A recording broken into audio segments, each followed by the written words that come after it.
hands together for yourself. Like I said yesterday, if you clap for me this way, I will keep you malice. Put your hands together for yourself. All right, thank you very much. Some of you have been here since the first day, you've been here the second day, and today again you are here. I'd like you to know that we do not take for granted every minute that you spend in this event. And I'm very sure that this event has been quite impactful for you. You've learned so much, and today is not going to be an exception. My name is Magdalene Ologun. I'm a professional event host and compere, and I'm so privileged to be standing here in front of you today to give you this experience of the Alimosho Exhibition and Business Summit alongside my co-host, Mr. Gabriel Ogundele. Thank you. Thank you for having me. I'm not here to talk about AI today. I'm here to do the second best thing I love to do, which is event hosting. I'm so excited to be here, and I hope you're excited to see me also doing another thing, not AI. So thank you for joining us this morning, and we are so excited to tell you that today is going to take a different tone.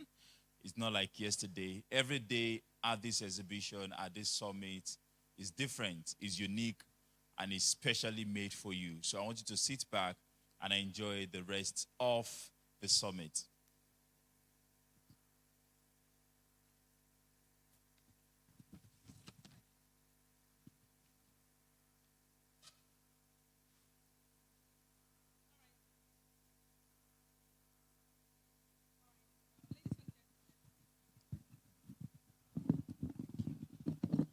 Ladies and gentlemen, as we proceed in this program, we would like to just put out a couple of things that we refer to as housekeeping to guide us during the course of this event.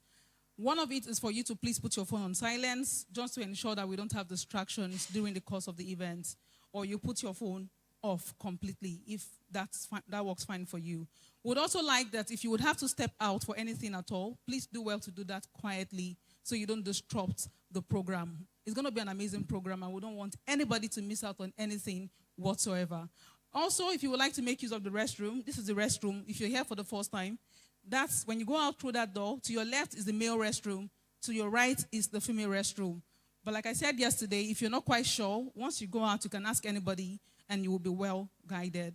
Also, because this event is the first of its kind, we want everybody to know that something huge is happening here at Alimosho. And we would like for you to please engage this program on social media, which means that we'd like you to take pictures of yourself, take pictures of the event, of the activities, of the exhibition, and you post on social media using the hashtag #CAPSA2025, hashtag #TABIS2025, hashtag CAPSA Summit. All right? Did you get that? Hashtag CAPSA Summit, hashtag #TABIS2025, hashtag CAPSA 2025. Put us out there, put this event out there. And lastly, from the first day, if you've been here from the first day, you understand how engaging this program has been. Nobody goes out of this event without learning one or two things. And we want today to be a continuation of such. So we would like that you please engage, ask questions. Of course, after the first and second speaking engagement, we're going to have questions through the panel session that you can, let us know what questions you have for any of the speakers, and it will be well attended to. Ladies and gentlemen, I would like to once again welcome you to the Alimosho Exhibition and Business Summit.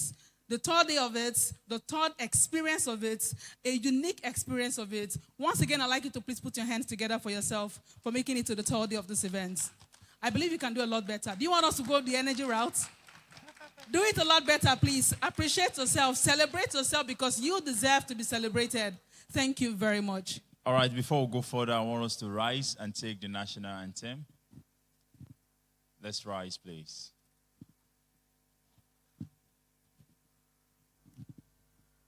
The national anthem. Nigeria, we hail thee, our own dear native land. Though tribes and tongue may differ, in brotherhood we stand.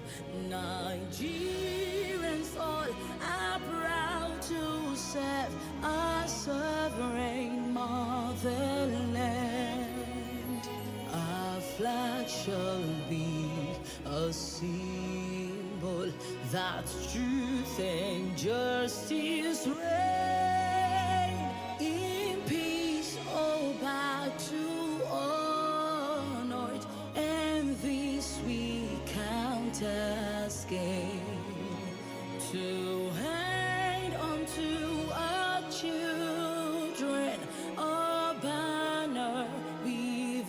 sustain.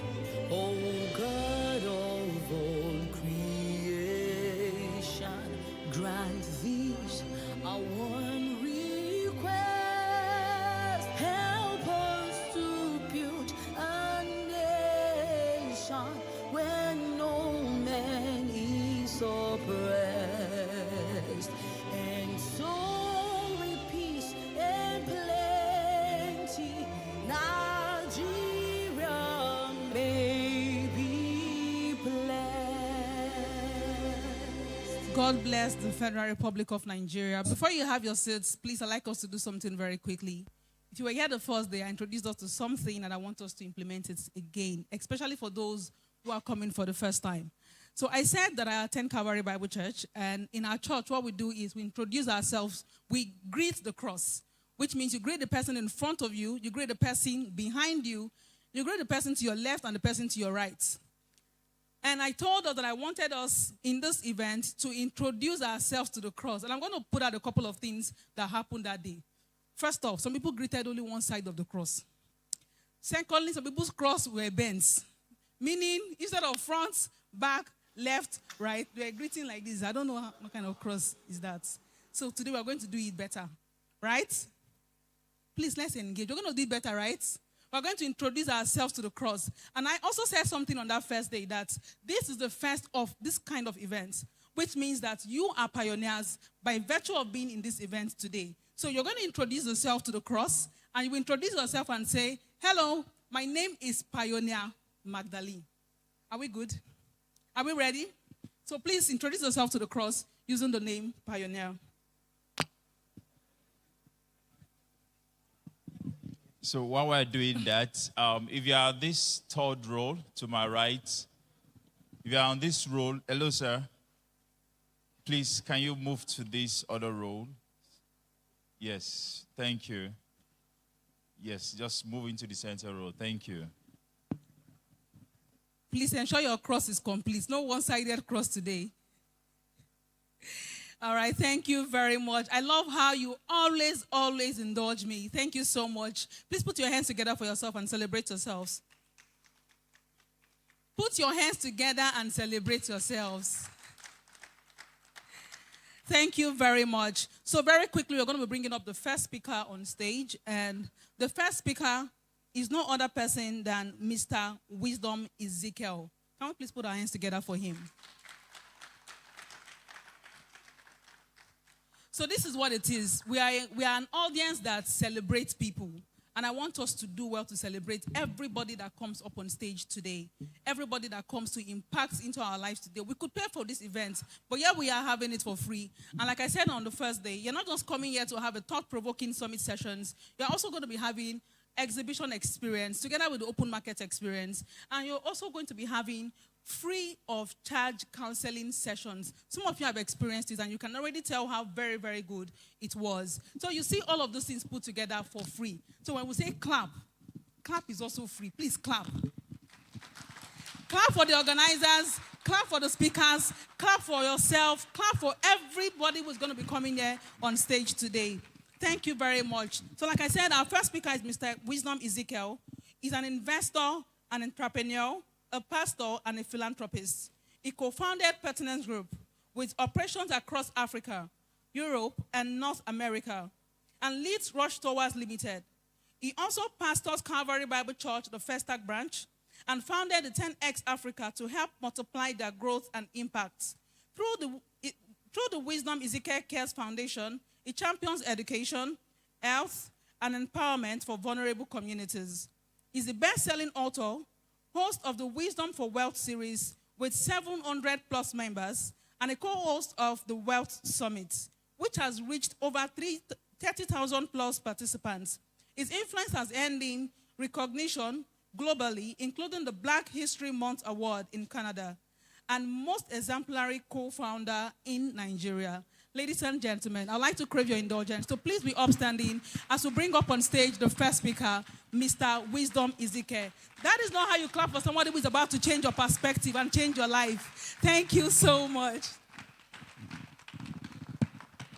Thank you very much. You may be seated. All right. Good morning, everyone. don't like your response. Good morning, everyone. Okay. We are here for a good time. Can you help me welcome somebody by yourself? Say, hello, billionaire.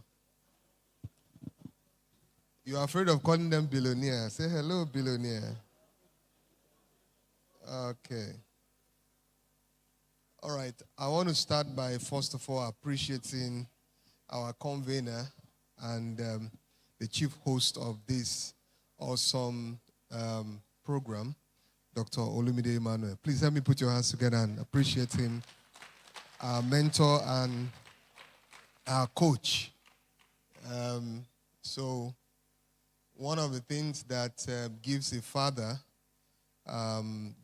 great pleasure is when the father can sit down and see his children doing good. I am a bona fide son of Dr. Olumide Emmanuel. Please help me appreciate him once more. All right. Today, we are going to move very fast because what we are going to be discussing today has a lot to do with, for everyone who has ever started any business, what we are going to discuss today will appeal to you one way or the other.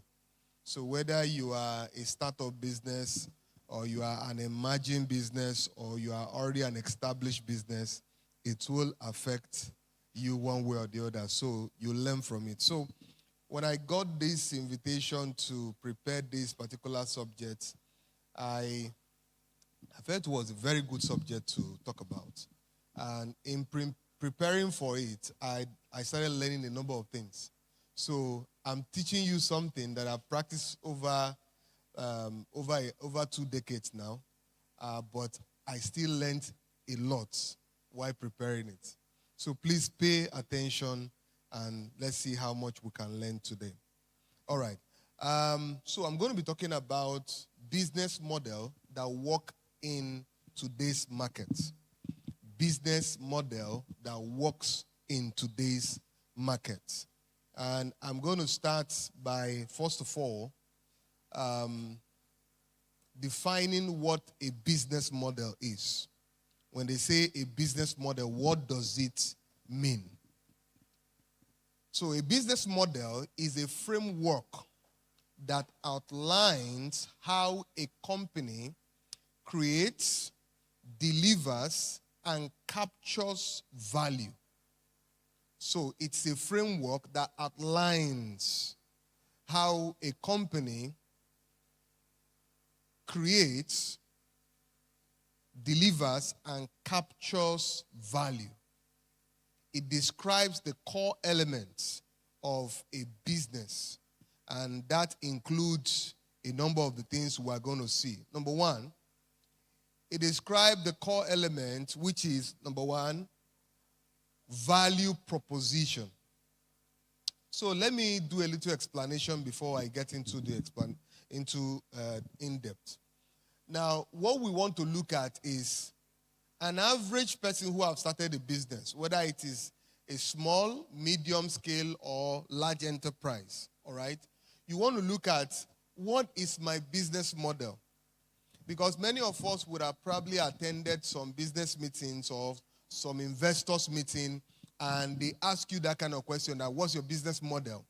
Now, what they are trying to ask you is, how do you create value? How do you capture value? How do you ensure that your business is able to penetrate into the society? And what value are you delivering, and what value comes back to you? So it's more like an exchange. I'm presenting value to you, but I'm also deriving value from what I'm presenting. So that model is what makes a business strong.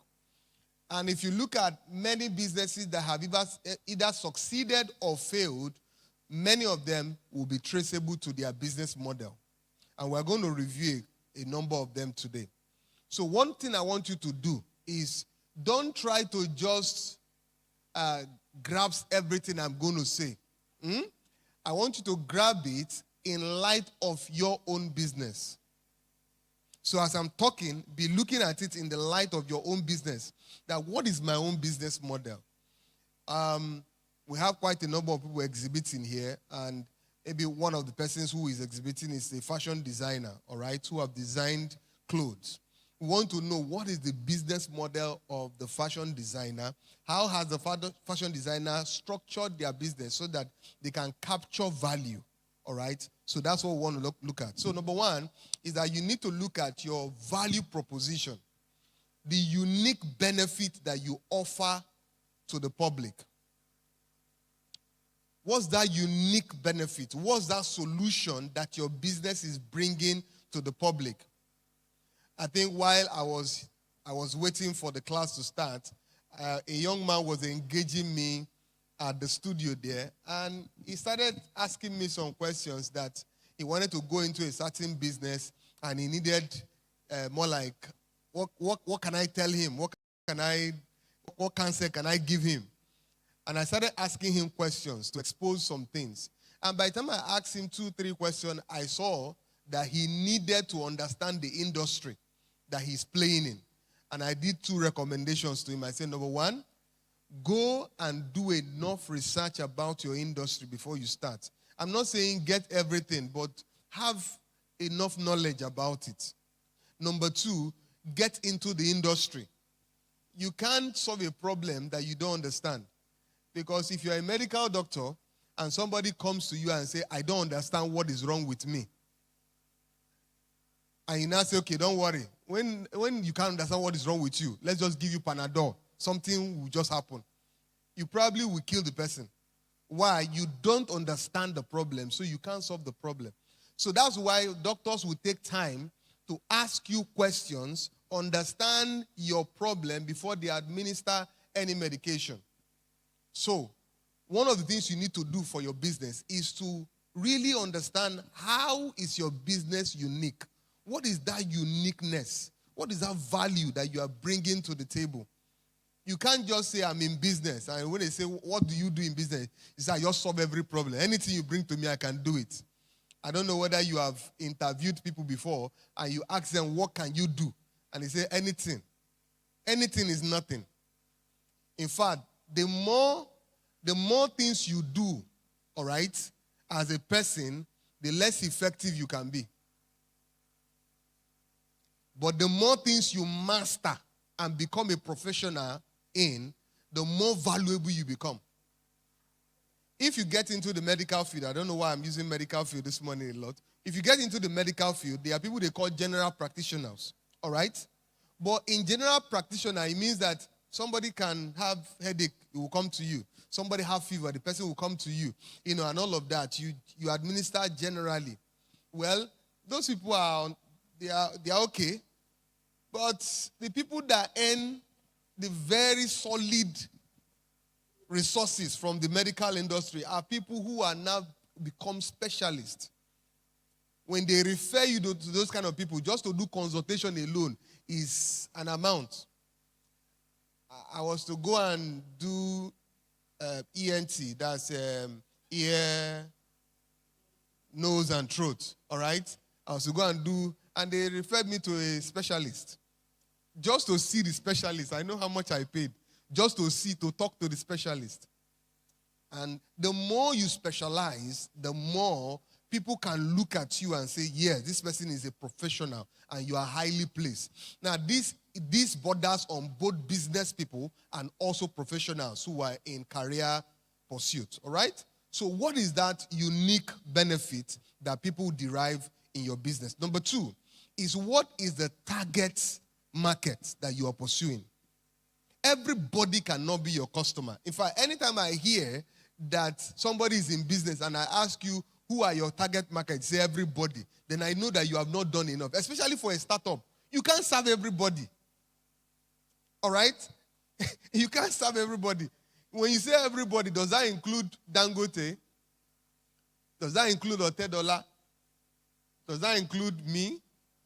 Or Dr. Olumide Emmanuel? You know, it can't be everybody. Because there are people that will never come across your business. There's nothing you want to do. Even Dangote himself does not serve everybody. before he could serve the extent of people that he's serving today, he has modeled that business for a very long time. So you can't say you are serving everybody. You must have specific market target that you are targeting for you to be effective as a business person. So what's the target market? What's that market that you are targeting? And there are several kinds of market segmentation that you can do to determine your market, your target market. We may not have time to be able to do a lot of that. Number 3 is revenue stream. How do you plan to make money from this business? Because your business model is what helps us to know how you plan to make money from the business. One of the things that we have done over the years is try to pitch investors. And if you try to pitch investors, one of the questions they will ask, one of the most interesting questions for an investor is, how do you plan to make money? You are asking us for money. We want to invest money into your business. But we want to know, how do you plan to make money? Because if you are not making money, then you are probably not in business. So you want to look at, how do you plan to make money? What's the revenue stream, of that business? How will you generate income? How will those income be distributed across your value chain?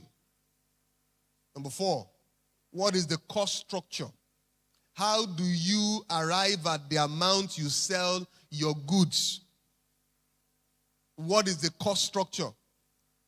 The way you arrive at the amount you sell your goods matters a great deal. It will determine how you are able to attract customers.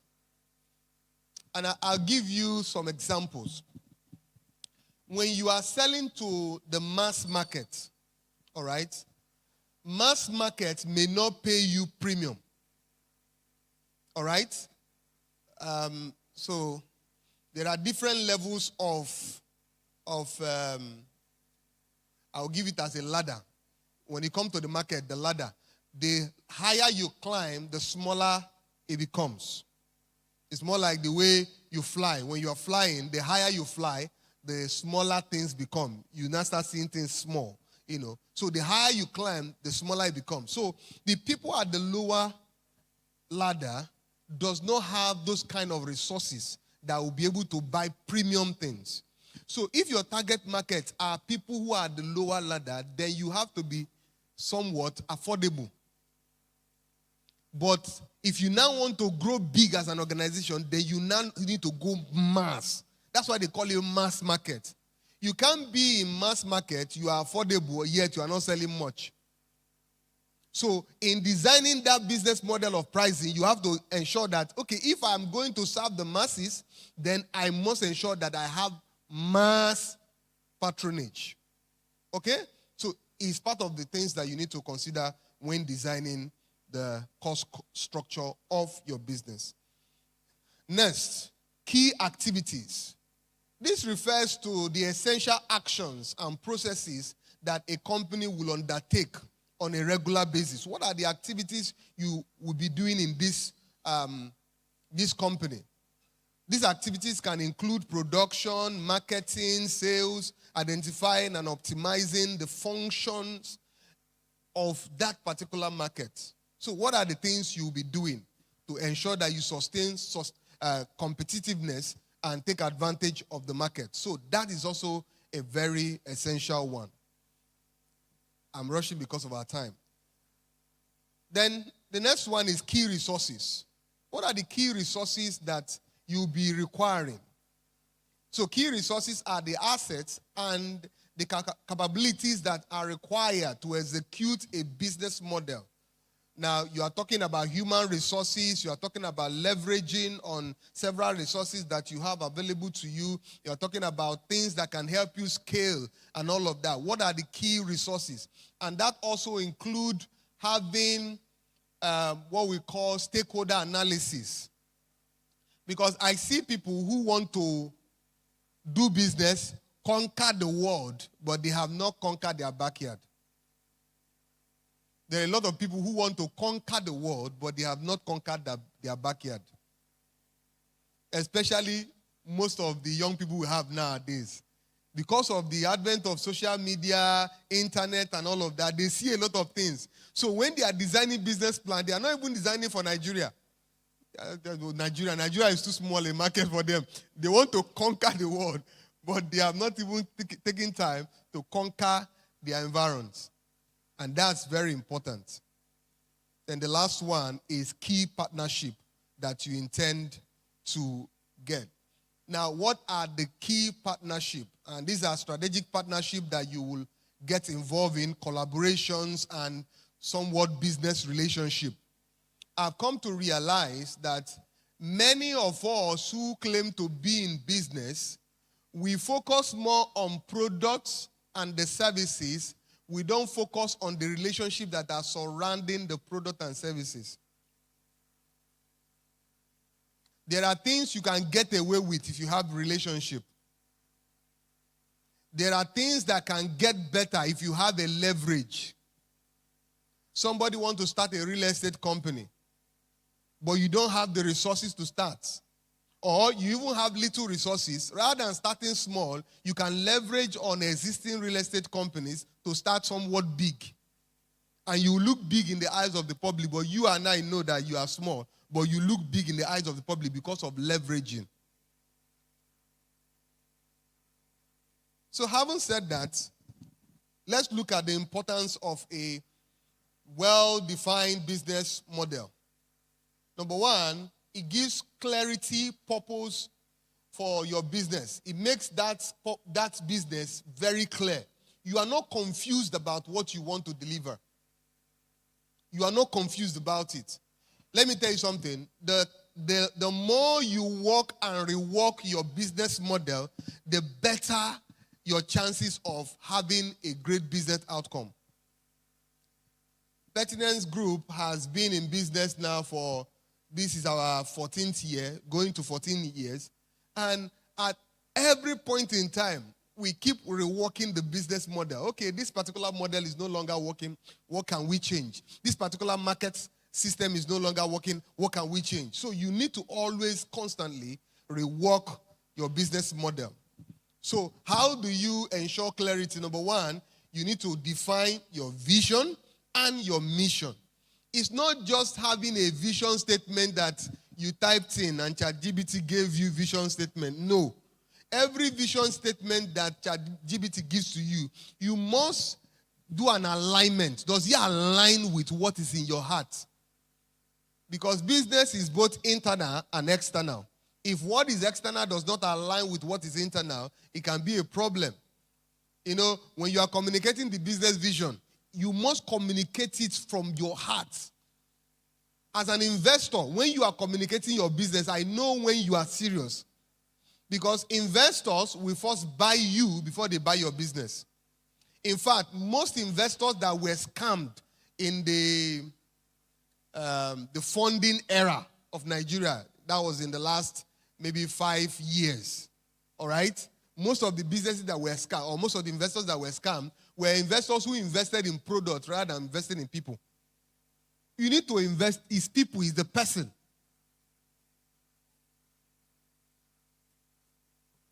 How will a vehicle not have an accident?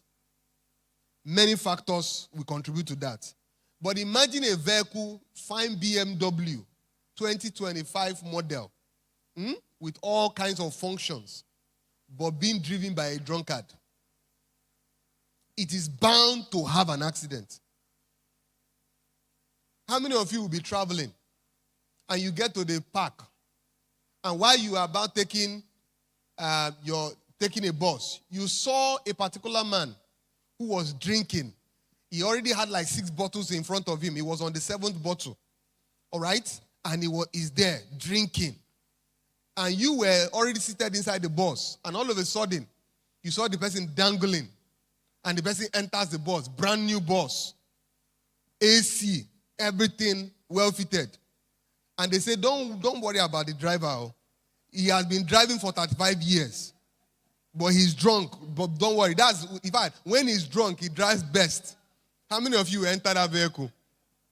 You will not enter. Why? The person involved It's not the kind of business. So your vision has to be something that comes from you. So that when you are presenting it to investors, you are presenting it with all boldness and confidence. If they wake you up in the morning, you can talk about the vision. Not that we wake you up, you say, where's ChatGPT? Let him come and remind me of what he wrote in that vision. I don't even understand. So your vision, your mission, what is that? Then identifying opportunities and challenges. There are many of us who have several opportunities around our business that we have not dived into. We have not taken advantage of the opportunities, and we don't even evaluate any challenge. Especially Christians. Say, what is the challenge? How have you been able to look at all the challenges that this business will bring? Say, no, God is in control. And they will use things like it is well. And they will cover everything. There's challenges, so there are challenges. I remember a particular business we wanted to do, and we did a lot of research. Even with all the research, we still ran into trouble. Imagine we didn't do research at all. So ensure that you are a very resourceful person when it comes to researching. Then develop strategies for the growth and profitability of the business. So it helps you to develop, strategies for the growth of the business, helps you to make informed decisions about investments and resource allocation and all of that. So let's quickly examine some business models that exist in the world. And I'm using companies that are well established all over the world. Number one is Walmart. What is the business model of Walmart? Now, whatever I'm going to tell you is just like a summary. You can go and do your in-depth research about Walmart or whatever company you want to do their business model. You go and look at it. And let me also give you an advice. Every time you are going to design a business model for your business, look for similar businesses in your field or in your industry and do comparative analysis. Then that can help you coin out something that will be unique. You get what I'm talking about? So don't just go and say, I want to go into grocery business. You have never understudied Walmart. How will you understand the kind of business model that can work? Because these ones are already working models that you can adapt, refine, and deploy into your own business. So let's look at Walmart. Number one is that Walmart has low pricing as one of their major model. So what they say is, look, come into Walmart, you will buy things at low prices. So you want to look into your own business. What is that thing that you can assure customers that when you deal with me, this is the value you will get? Number two, Walmart boasts of excellent service. If you have ever read The Walmart Way by, I think it was written on his behalf, that's the founder of Walmart, which is Sam Walton. Sam Walton. It was written on his behalf, but I read that book maybe like 15 years ago, and I've read it like 3 or 4 times, and this man, when he started Walmart was started in more like the place where most people will not want to start those kind of businesses. So he went to the hinterlands of the United States to go and start most of those shops. But he was assuring them that when you come in here, low pricing, but most importantly, top-notch customer service. Normally, in America, tips are normal, all right? It's the normal thing. In fact, some of them will even ask you for it, all right? They say, give me tips, In fact, when you go and eat in an average restaurant in America, it's like a fee that you must pay. It's optional, really, but it's more like it's the condition, it's the norm, it's the tradition, all right? But Sam Walton said, in Walmart, there will be no tips. Don't collect tips from our customers. It's part of the things that we believe. don't collect tips from customer. When customer gives you a tip, tell them, no, we don't do that in Walmart. So that's a business model. Top customer service. And the man brags on high efficiency.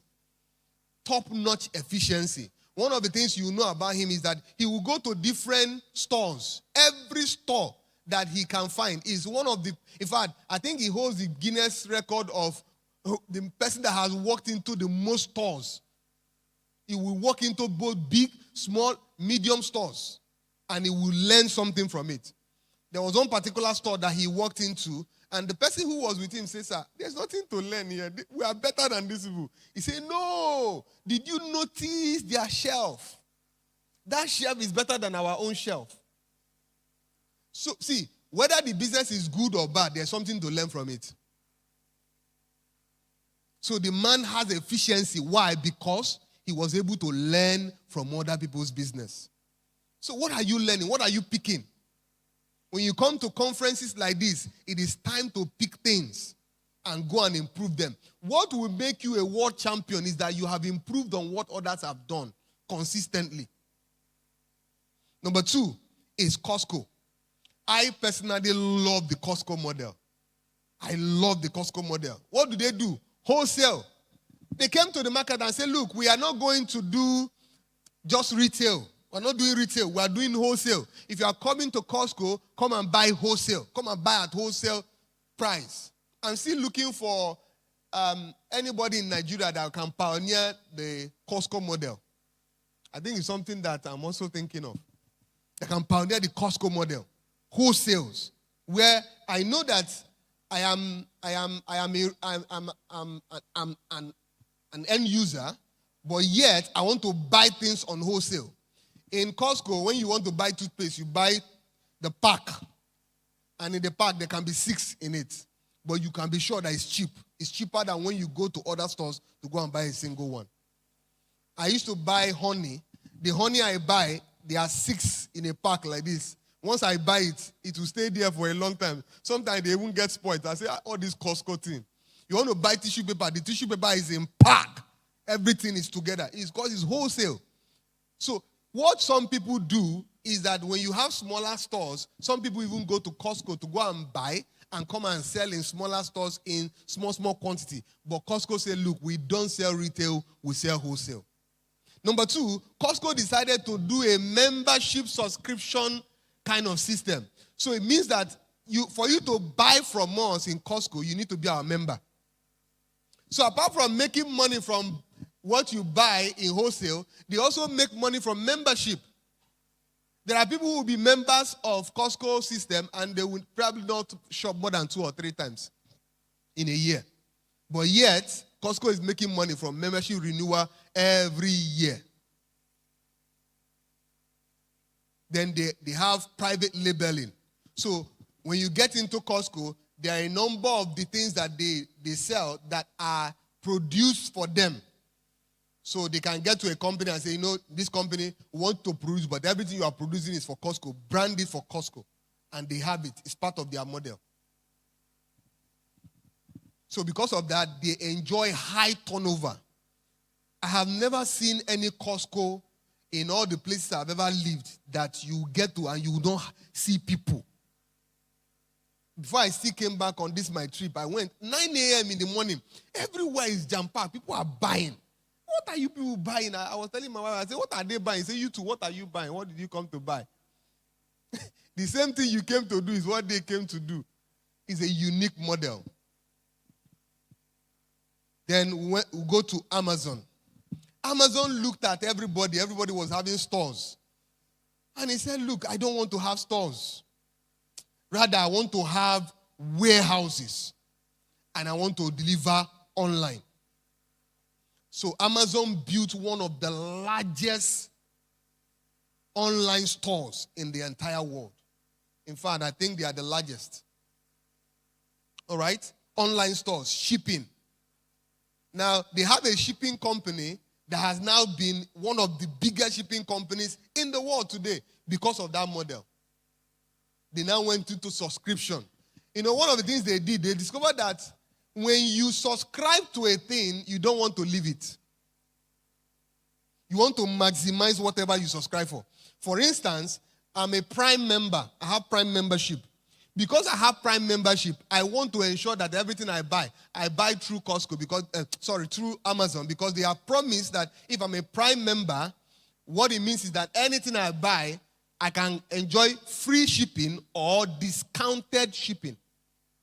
So because of that, I'm always going to buy on Amazon. If you touch my phone now, Amazon is one of the most visited apps that I visit when it comes to online shopping. So they have subscription model. They even now have models where people can plug into Amazon. You now as a business person, you have a product, you can plug into Amazon and you are selling on Amazon. And you sell based on two models, both subscription. So if you subscribe and you are paying monthly subscription, Amazon does not share profit with you.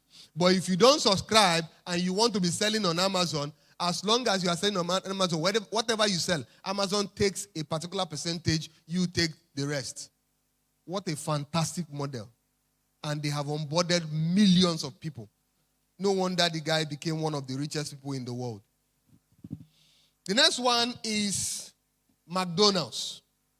McDonald's has a very, very unique business model. Can somebody tell me, what does McDonald's do? What do they sell? Burger.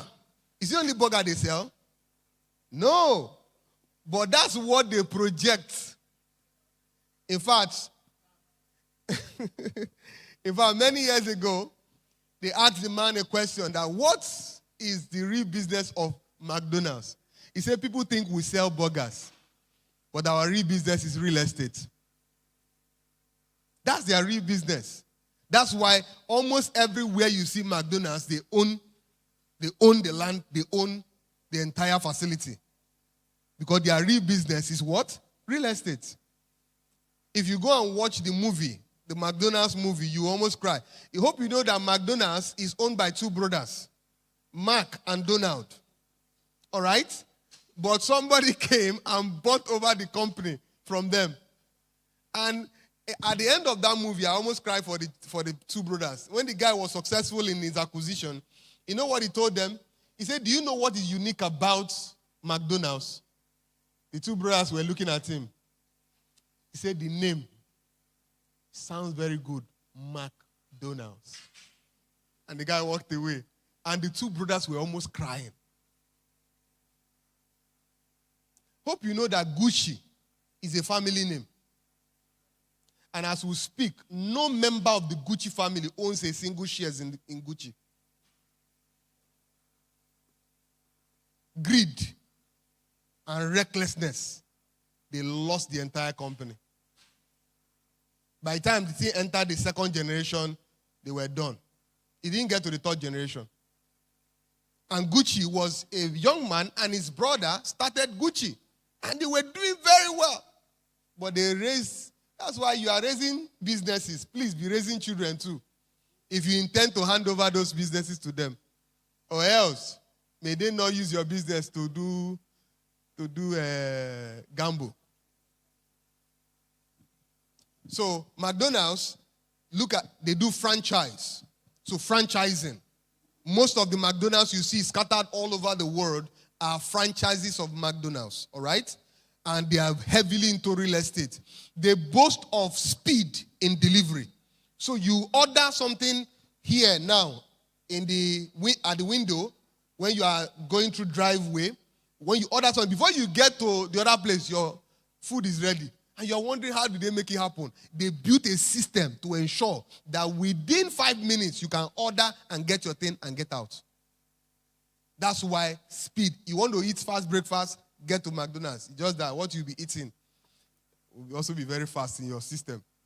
The next one, then they also boast of affordability. That's their business model. Then the next one is Shopify.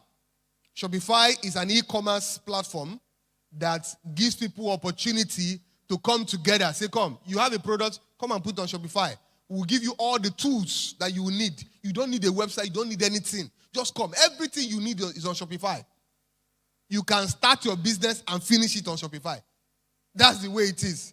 So the boast of e-commerce, heavy subscription, have an ecosystem that is scalable, that helps you to scale your business. And you can do subscription and get on. Then we have Meta, the owners of Facebook and all of that, adverts and all of that. Because of our time, Uber is one that I also like so much. Uber is the largest transport company in the world, but yet they don't have a single taxi. What did they do? They built a platform, and their platform helps all drivers and their taxis to navigate and get customers. Just building platforms. So you need to look at your business model and see whether, am I even cut out to do this business? Am I not cut out to just build platform for people who are in the business? Then you look at Netflix, it's also a platform. Then let me go to Pertinence, which is a real estate company. One of the things we started with, the first business model we designed was affordability.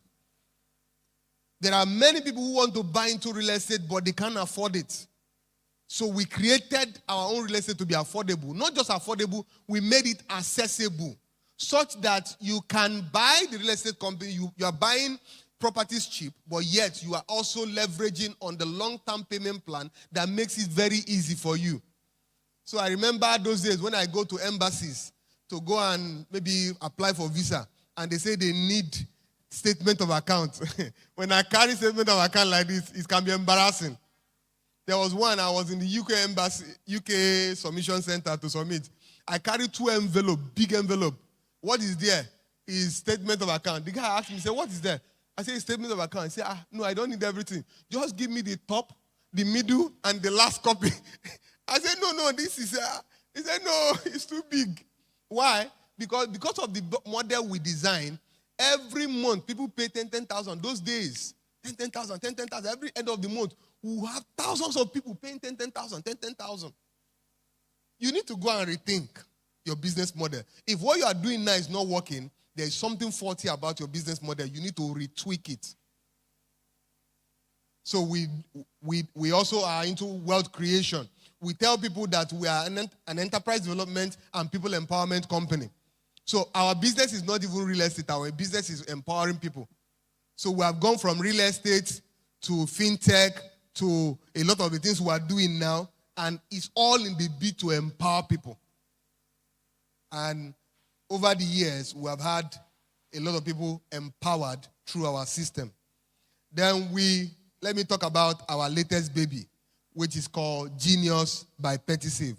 So we have a bank, a microfinance bank, and we have decided to build this particular application to help people solve one particular problem we have been able to solve in our own organization. So while we started up as a business, we discovered that people will encourage you to save as an individual. Say, but if you are not saving, you are not saving. Oh, please start saving.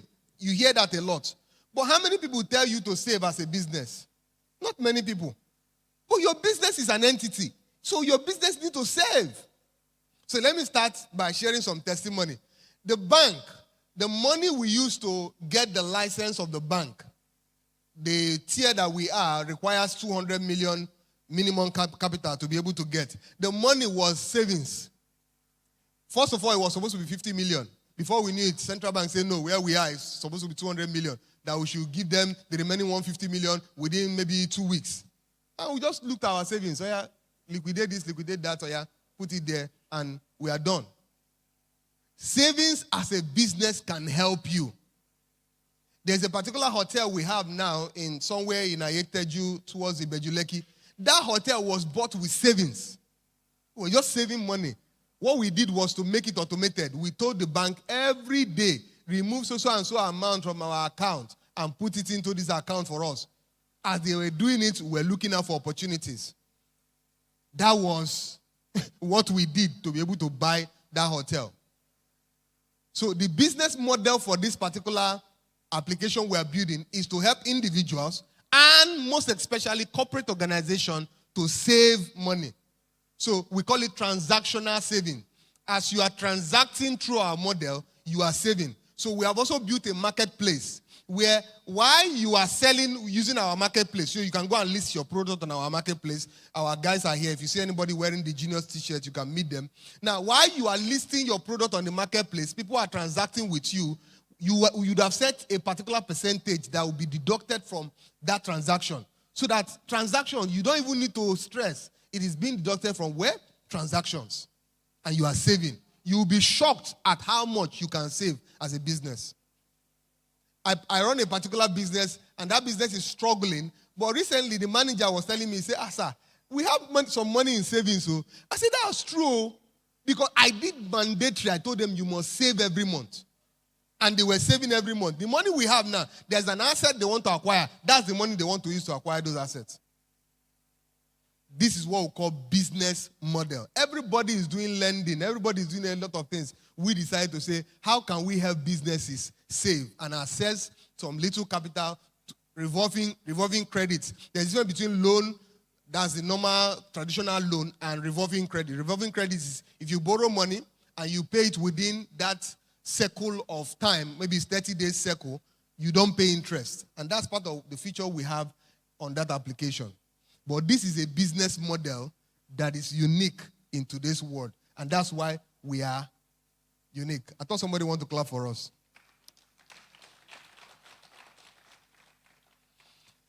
My time is fast spent. Let me quickly rush. These are some of the things that you must consider in being able to design an effective business model that will work in the 21st century. These are the things you should design. Number one is speed. Today is no longer slow and consistent win the race. Now lie yo. It is fast and consistent. You know, before that we used to say slow and steady win the race. No, if you are slow and you are steady, they keep shifting the goalposts. You will never get there. So speed is one of the major things you need to be able to have a solid business model that can do very well. So put in your notes, I need to introduce speed to my business model. Number two, you need affiliates. You cannot survive in today's world if you don't have thousands and millions of people who are representing you everywhere, where you are the only one benefiting from your business. No other person is benefiting. How do you function? How do you structure your business that people can benefit so that they can become your extension, so that they can become your mouthpiece when you are not there? So affiliates is one major thing you must build. You must build a network. Next one is technology. And I will not even just say technology. I say technology. Somebody say technology. You cannot afford not to have the right technology in today's market. There are two things you can do. It's either you leverage on an existing technology to power your business, or you build your own technology. And today we have quite a number of technology that is available that you can leverage on to build your business. Don't tell me we are getting there. You are not in any tech platform, then you are joking. People live, people sleep, wake up, die, resurrect on their phone. So any business you are doing that people cannot access on their phone, you are joking. In today's world, you are joking. The next one is platforms. So I recommend you can build a platform. If you can't afford to build a platform, leverage on an existing platform. The next one is automation. You have to ensure that your business is automated. I am in South Africa. You are in Nigeria. How do we do business if there's no automation? You are not there. You are sleeping. If your business is not functional while you are asleep, then you will not make money while you are sleeping. And wealthy people are people who make money while they are sleeping. A wealthy person said that if you need to be awake to make money, then you will never be able to sleep all the rest of your life. To make the kind of money you need to make. So you need to automate your system in such a way that when you are asleep, that business is functional. The next one, subscription, is a very powerful tool that you can use to ensure that you have your business working 24/7. Can you design a subscription base that people can leverage on your business? I'm rushing it, so I don't have time to explain. Let me just mention them. The next one is funding. How are you positioning your business for funding? That's a whole new, whole long explanation on its own. Then is your business customer-centric? Can you boast of having excellent customer service in your business? Then your business must be mobile. People must carry your business on their pockets. So everywhere people go, your business is in their pocket. Some of you are sitting down today, you are carrying my business on your pocket. That's the way it should be. People should carry your business in their pockets. The media, you can't go wrong with media. In today's age, you are not doing media, you are going wrong. Then your business must go viral. Look at a model that you can put in place that can help your business go viral. Then don't joke with database. You joke with database, you are destroying your business. Even church, Dr. Olumide Emmanuel will say, hey, don't make the mistake we made when we were starting ministry. You capture data and ensure that you put it together. If church is capturing data, analyzing data, and using data to make decisions, imagine you as a business, you are not capturing any data. As you are here, any customer that comes to buy from you, you are supposed to take their phone number, take their email address, take whatever you can get. Why? For constant purchase, so that you can analyze the data and be able to reach the business. In conclusion, build a sustainable business model that creates real value today in today's market. So adapt all the things that we have talked about and you will have a very successful business. We could have done more, but for the brevity of time that we have. Thank you very much for listening to me. I appreciate you. Before I go, let me quickly just introduce some of our books that is available today. This one is The Pertinence Way, our partnership story. If you want to learn about the Pertinence business model, it is here. You can learn all about the Pertinence business model. It is written here. This one is called The Real Money of Lagos, How We Made Money in Lagos. All right? Many people are in this book. Dr. Olumide Emmanuel is in this book in a way. Many of us, all the things that they have contributed, we have put it together in a book, how we used all those things to make money in Lagos. This is one of it. Then this is my newest book. It's called How to Have a Happy New Year. Pastor Olumide will say, the fact that you said Happy New Year does not mean that the year will be happy. So how do you have a Happy New Year? So I decided to write a book about it. And this here, I outline many of the things I do between November and January to ensure that my year is very effective. I documented them in this book. You want to get a copy because the new year is about to emerge and you want to be well positioned. Thank you very much. God bless you.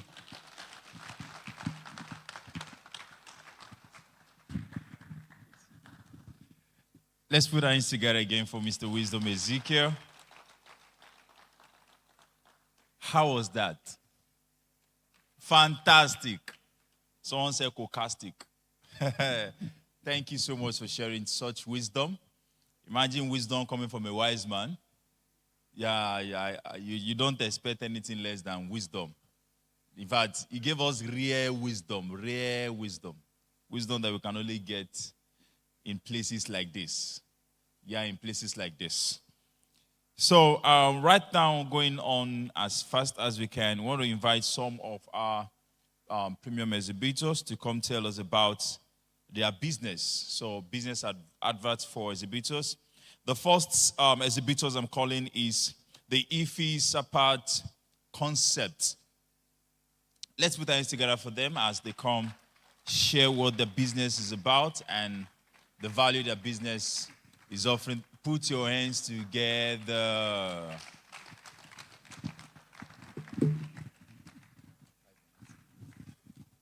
Good morning, everyone. My name is Omishakin Oluwatosin, and just as he rightly said, our brand name is Stapat Ife Concept. So as you can see there, we are into promotional items. We are into branding. Example of what I'm wearing is what we made. We're into monogram. We're into promotional gifts. We're also into we're also into office equipment, and we have a sister company in Stapat Ife Concept, and it's called tote bag by Starpat. And as you can see over there, we have various types of bags. We have the cabin bag, we have medium, we have large, and we have mini, just as I'm carrying. And we also have a bag called duffel bag, very durable, and it's very amazing for travelers. You like to travel, our bag is very much available for you. We have leather, we have a lower price, you know. Expensive is relative, so we have a particular price for people that can, you know, sorry, you get, I'm sure you get what I'm talking about. And also, our products and services, just like I said, we're also into lunch boxes, school bags, side bags. We're also into, we've had clients, reputable clients come partner with us. We've worked with FCMB, we've worked with Etisalat, we've worked with Nestle, we've worked with a lot of brands, and we hope that you come along and patronize us now and even beyond. Thank you. Thank you. Let's put our hands together for her. She did a good job, right? Yeah. Please, after now, kindly go to their stand and see their products, see the brands, and patronize them. Are we going to do that? All right. So after the second speaker, we'll be having a panel session where you can ask them questions, just as we've been doing since Wednesday. So if you have questions, please write them down. And if you want to ask in person, we'll have that opportunity for limited persons. But please, I will encourage you to have it written down, so we'll read it to them during the panel session. So, secondly, I want us to welcome one of our premium exhibitors, the male Beddings. Let's put our hands together for them as they come. Let's put our hands together for them, shall we? The more you clap, the faster they come.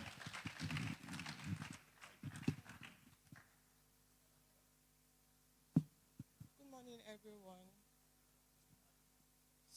Good morning, everyone. My name is Precious, and today I'll be representing Damel Interiors. I'm also here to tell you guys what Damel Interiors is all about and what we do in Damel Interiors.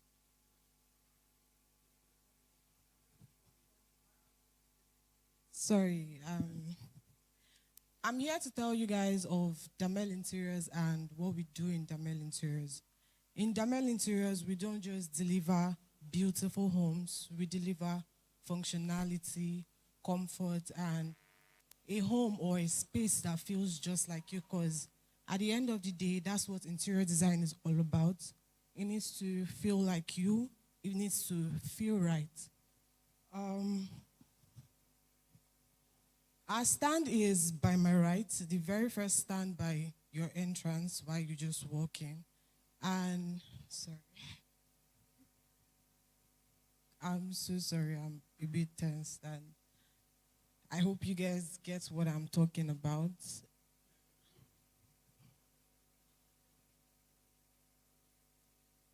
And for the most important reason why I'm here, I want to let you guys know that we offer consultations. You could hire us to fix your space or to also consult us, because there are some people that have eyes for details. They feel like they can do it, but you probably need some, or you have some questions, or you need somebody to put you through on what to do. We offer that as well. And in Damel Interiors, we pride ourselves to be reliable and, competent in our jobs, because we don't just finish your designs and leave it to you. We put you through. We stand by and wait for your feedback. So if there's any need to change anything or fit anything to just fit your preference, we're there for you. And because, if you're not comfortable in your design, then it's really not worth it. So you guys can, take advantage of the ongoing sales, and because we're having like really great discounts on really nice interior items from center rugs, tables, plants, artifacts, name it, diffusers, and all of that. Really nice things that are going to take your space from 0 to 1,000. And yeah, so you could buy 1, 2, or 1 million from us today, and I'll be at the stand waiting for you. And if there are any further questions that you have, you could come meet us by our stand and we'll answer them for you. Thank you. Let's put our hands together for R. Thank you so much. Thank you so much. Now we'll move quickly to our second session. And it's with great honor I'm introducing him this morning. Our next speaker is Dr. Olumide Oladapo Emmanuel, popularly known,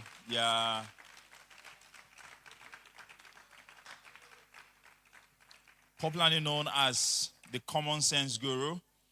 He is one of the world leading relationship experts, motivational speaker, and wealth creation agent with over 30 years of transforming lives and transforming destinies.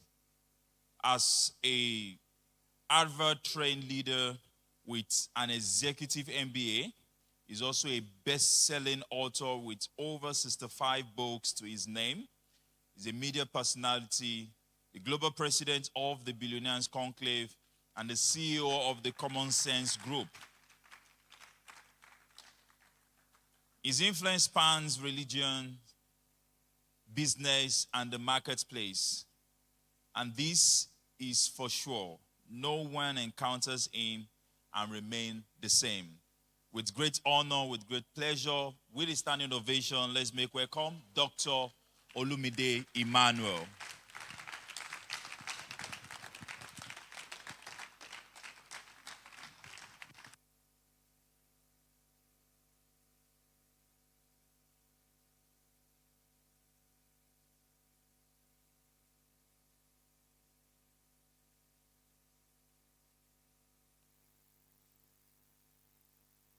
You guys know? Okay, yeah, good. So much to offload. We don't have too much time, so I'm going to rush because I'm actually supposed to be leaving by 12 for another meeting. I have like 3 meetings today, but let's see how far we can go. I think I can push till 12:30. Okay. So let's celebrate Pastor Wisdom for that session.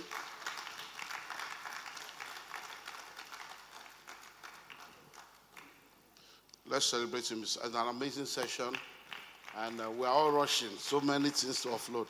Now, how many of you have been in my sessions since we started?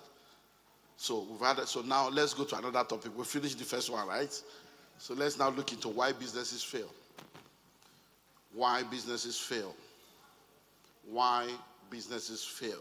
That's going to be my focus. And it's very important for us to learn this because regardless of where you are in business or the level you're operating in business, you need to make sure that you ensure your business from failing. Why businesses fail. Now, we have heard these statistics over and over again, and many times I keep asking myself, is it really true? Is this still true? Has it changed? And we hear over and over again that over 80% of businesses fail within the first 5 years. Over 80% of businesses fail within the first 5 years. It is now said that over 80% of those businesses that have survived the first 5 years also fail.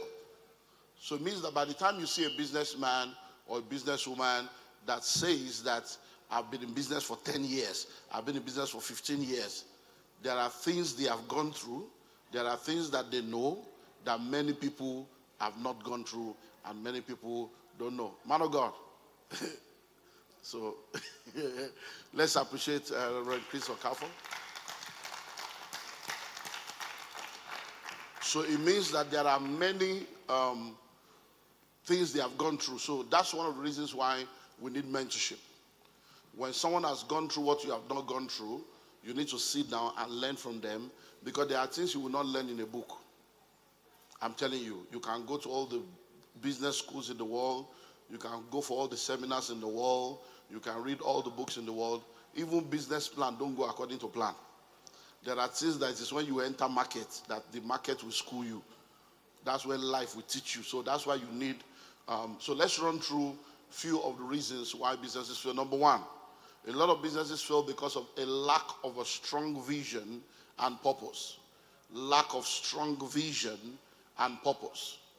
Lack of strong vision and purpose. When you study people in this part of the world, majority of them go into business for survival reasons. A lot of people go into business for what? For survival reason. What will I eat? What will I drink? How will I take care of my family? And a survival mindset cannot build a transgenerational business. So when you go into business because you just want to survive, so that you can have money to take care of yourself, it therefore means that any little trouble, any little challenge, I can't come and kill myself. You will find out that because you don't have a strong enough purpose, you don't have a strong enough vision, then you are going to give up by the way. Number two, failure to organize little details. All these are in the School of Money book, so you can go to our stand there and go and get any of the materials. Failure to organize little details. Now, big doors swing on small hinges. And many times, a lot of people take a lot of things for granted. As big as this all is, if there is a little hole in the roof and it begins to leak and you ignore it, what happens? With time, the hole will become wider. One day, it might be 1 year, 2 years, 5 years, 10 years, the whole place will be flooded. When you have a boat sailing on the sea and there is a hole in the boat and you refuse to take care of it, one day, water will come into the boat, you will sink. So a lot of businesses take things for granted. Little things, little things. And before you know it, it gets into a big thing. On Monday, I went on a tour of different locations with 26 of my staff, because I've told them over and over again, you guys need to go on excursion at least twice in a year. Don't just sit down thinking that because you are working with Olumide Emmanuel, then you are the best thing in the world. No, there are many people doing amazing stuff that you guys need to be inspired. So that when I'm talking, as I go around the world, when I come back and I'm telling you, you have not gone around the world. But when you go around Nigeria, you will see some powerful things. So we went on a tour on Monday to different organizations, different projects, different locations.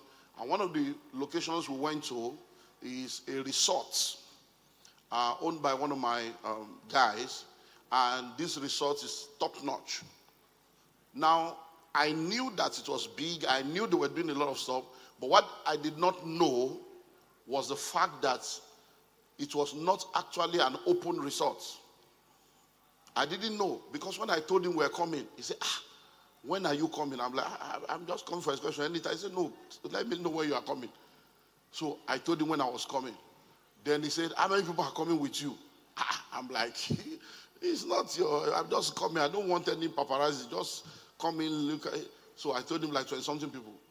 Then on the day of the meeting, he now sent me a message. Where are you now? I said, I said, oh, boy, I'm on the road. It's 7 a.m. We have just left. I said, I told you I'll be there around 12. It's okay. So when it was around 9, so are you around? I said, I've gone to 2 places already. You are number 4 on my list. So I was like, okay. So when I now finally got there, because they kept telling us, so we got there. When I got there, he now told me, he said, sir, when he took on, he now said, the reason why I kept asking is because there is no way they will allow you to enter if I'm not here. He said, because this is a subscription model. And he started mentioning, he said, the governor is a member, Dangote is a member, Otedola is a member, Dantata is he was mentioned. He said, so nobody can enter here if you are not a member. So the only way you can enter this place is if you are a member or a member brings you. No, don't forget what I'm talking about, little details. He says, so because you are my mentor, they know you, we know you. If I allow you to enter without me, I'm sending a message to them that even though there is a policy, there are some people above the policy. See, and I don't want to send that message because if I'm not around now, they too can bring their brother. bring their uncle and say, Oga brought his mentor without. So I am a member, so you are coming because you are now my guest. That's how we enter. They say, okay, we need to finish phase 1. We have to go for breakfast. He said, no, it's part of you are anybody that enters here, breakfast, lunch, and dinner is part of the package. So we took breakfast. So we went. He said, no, I said, no, we have to walk. We must eat the lunch. All of us. So there are, when he was talking about business model, real estate, this real estate, all of us they do. I said, no wonder when I was reading $10 book, he mentioned your place. I was like, why are they mad? He said, no, he's a member. They are all here every weekend. They are all here. They don't want any crowd. It's exclusive. Hello? Now, why was he doing that? It's a little detail. You can say, oh, this is my mentor. He's a man of God. Let's just let him enter. Hey, let him enter. That little thing he's doing, he will not know the effect he can have on that business. People can now think they can do it by themselves. I've never shot gun before in my life. On Monday, I said, so this is gone? He said, no, this is, yeah, let's go and kill something. When I shot the first one, shot this one, he said, he said, let's go. I said, no. I said, my brain cannot capture it. Because in one of my estates where I have, security, I know how much we are buying bullets. So when they bring the budget of bullets, so I was not as you were 1 year, 70,000, 70,000, I say, so my brain was not, I said, I need to recalibrate my brain. I come on, you 70,000, like, By the time you do 10, 700 kg, Hello? Failure to what? Organize little details. It's end of the month, you are not paying your staff. You say it doesn't matter, they understand. But you are balling around town. It may look little, but look those little things. Somebody steals money, you say, let's forgive him. 2 people are fighting in the office, you left them. Say, don't worry, settle it. No query, no discipline. All those little things you are doing, there are reasons why a lot of people get into trouble. Number 3, lack of staff loyalty. One of the greatest blessings you can have is to have faithful staff. Staff loyalty. Staff loyalty. Staff loyalty is very important because it can ruin your business. I have been a victim. I've been defrauded to the tune of billions. My staff have stolen money at a point. They were using my office to do other businesses. Over 240 million gone. At a point, they opened a different account. They were collecting money, writing receipts. It was entering a different account. At a point, it's still terrible. We had a meeting one time after discovering some fraud, because in those days we used to print receipts. We print plenty to be there. So they went into the receipt booklet with the connivance of the account, took a booklet that we have not yet gotten to, and then they were issuing receipts and collecting money. By the time we found out, we sat down. I will never forget that day till I die. I was sitting down, my lawyer was sitting down, general manager, accountant, and 2 policemen. And we sat down discussing how we are going to arrest the 2 people. And we agreed that by 5 a.m., the police will be there to carry them.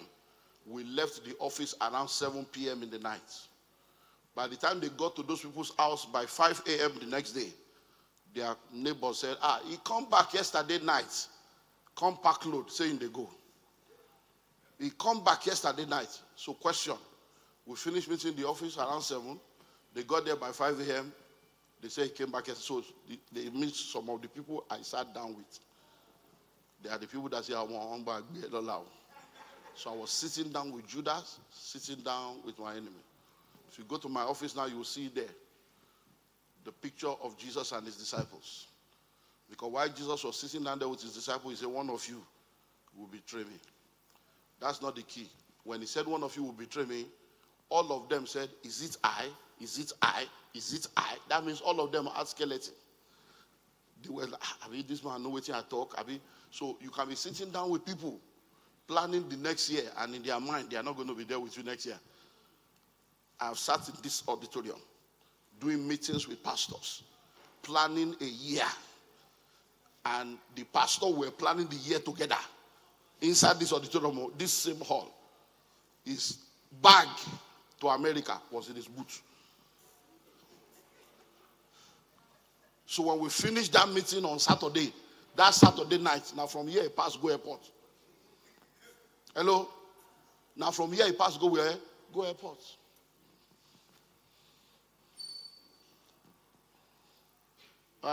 My friend here, Reverend Chris, let me use this. So he'll be back now. So now I consult for him. He has an hotel. So he brought me to consult for him. Guess what? The manager of the hotel, they have 3 suites. You know, suites. 3. The manager of the hotel, with her husband and 2 children, they left their own house and relocated into the suite in the hotel. And that's where they were eating. Taking all the offer, they were eating from there. She changed the hotel. They put family picture inside. Then turned into their house. And he was not aware for over a year. Over 100 million stolen.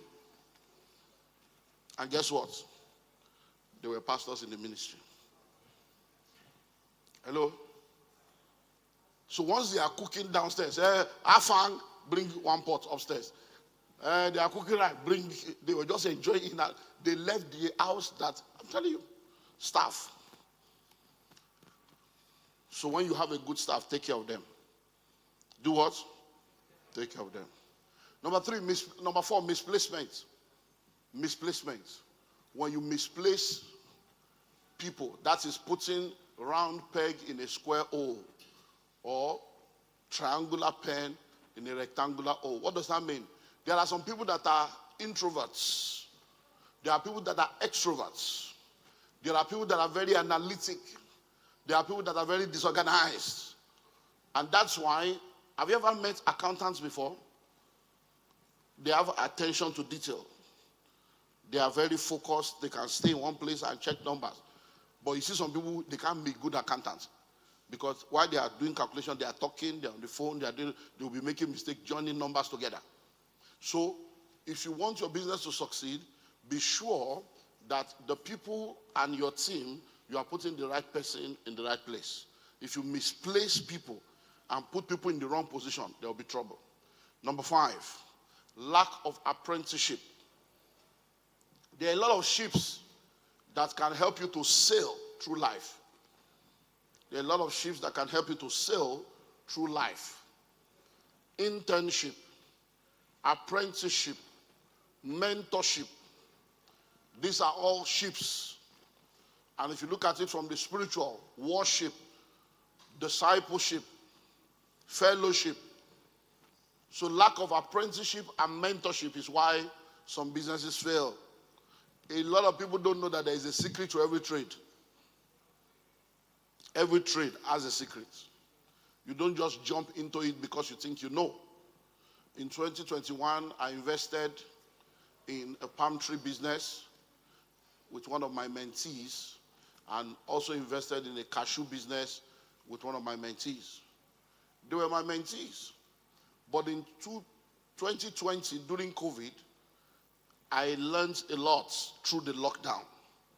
I made so much money, but I realized that majority of the people that were allowed to move around were called essential services. Media people were moving around. So I said, okay, I have media. I got that lockdown. Medical people were moving around. I had no investment in the medical field as of 2020. So I made up my mind. I was telling my wife, I said, so I was essential. We are not essential with all these things we are imparting. Like, they didn't consider church to be essential service. So all our anointing, they lock us down.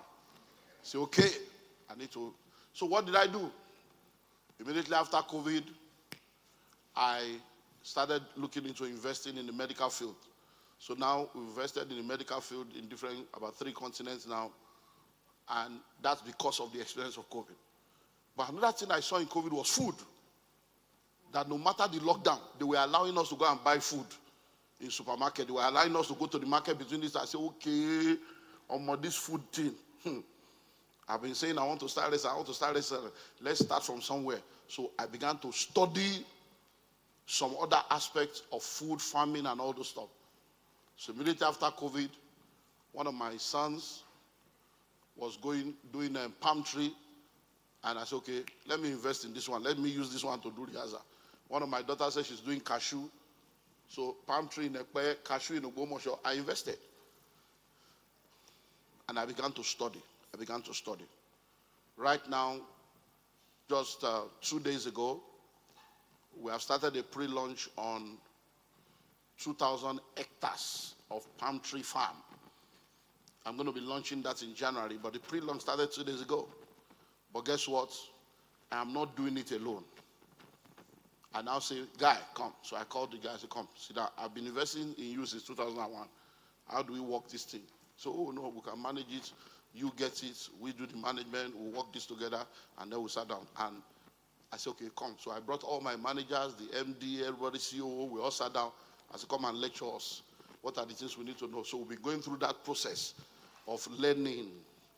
And even though I've been in real estate since 1997, when he began to speak, I told my pastor, are you seeing why it's good to ask questions? If I say I'm Olumide Emmanuel, I'm a real estate guru, I will not listen to anybody. I said, can you hear what he said? When he started talking, you will realize that doing the real estate business and doing farming, they are two different ball games. And he started bringing out some things. I said, wow. So you need to learn. Many people, they don't want to learn. They don't know. They don't know that they don't know, and they don't want to know. So apprenticeship, mentorship, you have to learn from people. You have to go. If you need to go and sit down, pay for mentorship, sit down, go and learn without salary. Go and do internship, learn. There are things that are better caught than taught. That when you are in that system, you are in that environment, you will catch a lot of things, you will see a lot of things, and then you'll be able to leverage and do better. Next is competition. Competition. A lot of people fail in business because of their competitors removing them from the market. Competition. Now, in the world that we live in today, we say to you that collaboration is the new competition. And that's true, but it still doesn't mean that there are no competitors. Because some people don't know how to compete positively and compete favorably. So you need to know that everybody is in the market to increase their market share and to stay in the business. And because many people don't know how to handle competition, they end up losing their business. So one of the things I would advise you to do is to understand that there is a principle called the copycat principle. The copycat principle states that whatever you do, whatever you pioneer, whatever you initiate, within 6 months, others will come and do the same. And the reason for that is because there are people that have money without idea. So they're always looking for ideas to steal, ideas to copy. So one of the ways to be ahead is for anything you want to do, you need to be 3 to 5 steps ahead. Like we learned during the business model, what will be your own USP. So what you need to do is, whatever you want to do, you have 1, 2, 3, 4, 5 steps of what you want to do. And once you start, you know that 6 months later, a lot of people will be doing what you are doing. They will copy you. The next thing you need to do is, as you are starting, once you see that a lot of people are already doing what you are doing, release the next level. Before they catch up with the next level, release the next level. By the time you are 2, 3 steps ahead, and they try to catch up, and it's difficult for them to catch up, they will submit to you as a leader. Do you understand? So what many people don't do is that they don't grow fast. They don't innovate fast. They don't think far. And because of that, you are still trying to think of what next you will do, and the other person has done what you are doing, because every time people copy you, they have their uniqueness that you don't have. So they copy you and add what they have to your copy, and they become better than you. So if you don't move fast and you are busy trying to fight them, you will lose the battle. Next, lack of order. Lack of order. A lot of people live a life of disorder. There are different ways to be able to establish order. Different ways to establish order. So if we look at order in the family, for instance, there is an order. If we look at order in life, there is an order. So let's say, for instance, you want to look at order in life, and you say, okay, is God first? After God is your family. After family is ministry or business. So you look at it in that order. When you mix up that order and you put something else above the one that is supposed to be on top, there will be trouble. When you are spending money, there is an order that forms the policy of your expenditure. Oh, any money that comes in, I'll do this first, I'll do this next, I'll do this next. That should be an order. So when there is disorder, it will be a problem. So now, a lot of businesses, there is no order. And let me talk about the finances. When they collect money from people, most of the time, they don't use the money to do what they have collected the money for. And that brings disorder. So when you are collecting money, you are not building the business. You are not taking care of the people that are helping to build the business. You are not building the product. It's an error. And before you know it, it's going to be a problem. I was watching a little clip from a guy that was trying to advise another guy, and he was sharing on how he went into 800 million naira debt and how he came out of debt, and he was advising somebody else that is in debt. Say, look, I don't know you, but I've admired you from afar, and I've realized that you are in trouble now. People are advising you to run away. He said, please don't run away. He said, I went into debt, and this is why I went into debt, and I've watched you. I know that the mistake I made is the mistake you also made. And when he was talking, I'm like, so these people are still making this mistake. And that's just because many times people don't know that turnover is vanity. Turnover is what? Vanity. The only sanity is profit. When you are doing a turnover, it doesn't mean you are doing all the money. Every time money comes in, that's why there's a difference between net income and gross income. Every time money comes in, a portion of that money belongs to your vendors, or belongs to the materials, or belongs to the goods. A portion of that money belongs to upkeep and utility. A portion of that money belongs to the government, statutory expectation. A portion of that money is running costs. So if you don't know that, you're going to get into trouble. So this guy said he was introduced into a business, and he invested 1 million and made a profit of 1.1. So he got 2.1 million after investing 1 million. So he said, this thing's sweet, oh. He put in 5 million. He got 12 million. He said, this thing's sweet, oh. So he said, if I have more money, I can do more. So he now told his friends, everybody, bring money. I'll be giving you 5% every month. So somebody gave him 50 million, 10 million. That's how people started closing their account number to give him money. See, money was coming in. He was making money. They decided to change his house, buy a new car, travel, club with another person's money. He said one day when he woke up like this, he said, let me tell you one of the foolish things I did. He said, I rented the house and I paid 8 million. He said, and 4 months later, the landlord was talking rubbish. I said, get out of here. I don't care your... He said, I left the house and I went to rent another one. He said, I craze, I colo. You know, when I look back, I realized I don't colo. He was talking to him. He said, you rent the house for 8 months with 8 million. 4 months later, you diverse for landlord. You verse come out. Go rent another one with another person's money. So that's disorder. Someone say disorder. There are a lot of people like that. So I was telling this guy, I said, look, I know you are like that because we meet in the club. I see how you spend money in the club, and it's people's money you have spent. Now you are in trouble. So many of you, you are in a business. You sit down there as you are collecting money. You are dipping hand into the money. Hey, hello, okay, how much? Oh yeah, pay him. You are collecting money from the business. Not your salary. You are buying slippers, buying shoes, buying air, buying this. And before you know it, when the month end comes, there is no salary. You now tell them God is in control. God will make a way because you have spent all the money. Hello. Next, poor location. Poor location. Location matters when it comes to business. Location, location, location. Location matters in business. There are some business that does not require location, but some of them require location. Why do you think that the showroom is called a showroom? It's called a showroom because you need to show it. It has to be in a place where you can show it. So if your showroom is in the village, it's an error. Your factory can be in the village, but your store should not be in the village. Your showroom should not be in the village. When you see people that understand location, when they want to get a shop or they want to open an outlet, they do it on the highway, on the road where people will see, or they do it in a 3 junction where different people. So people choose those things strategically. It's not that you just wake up and say, where is a place where they have cheap property?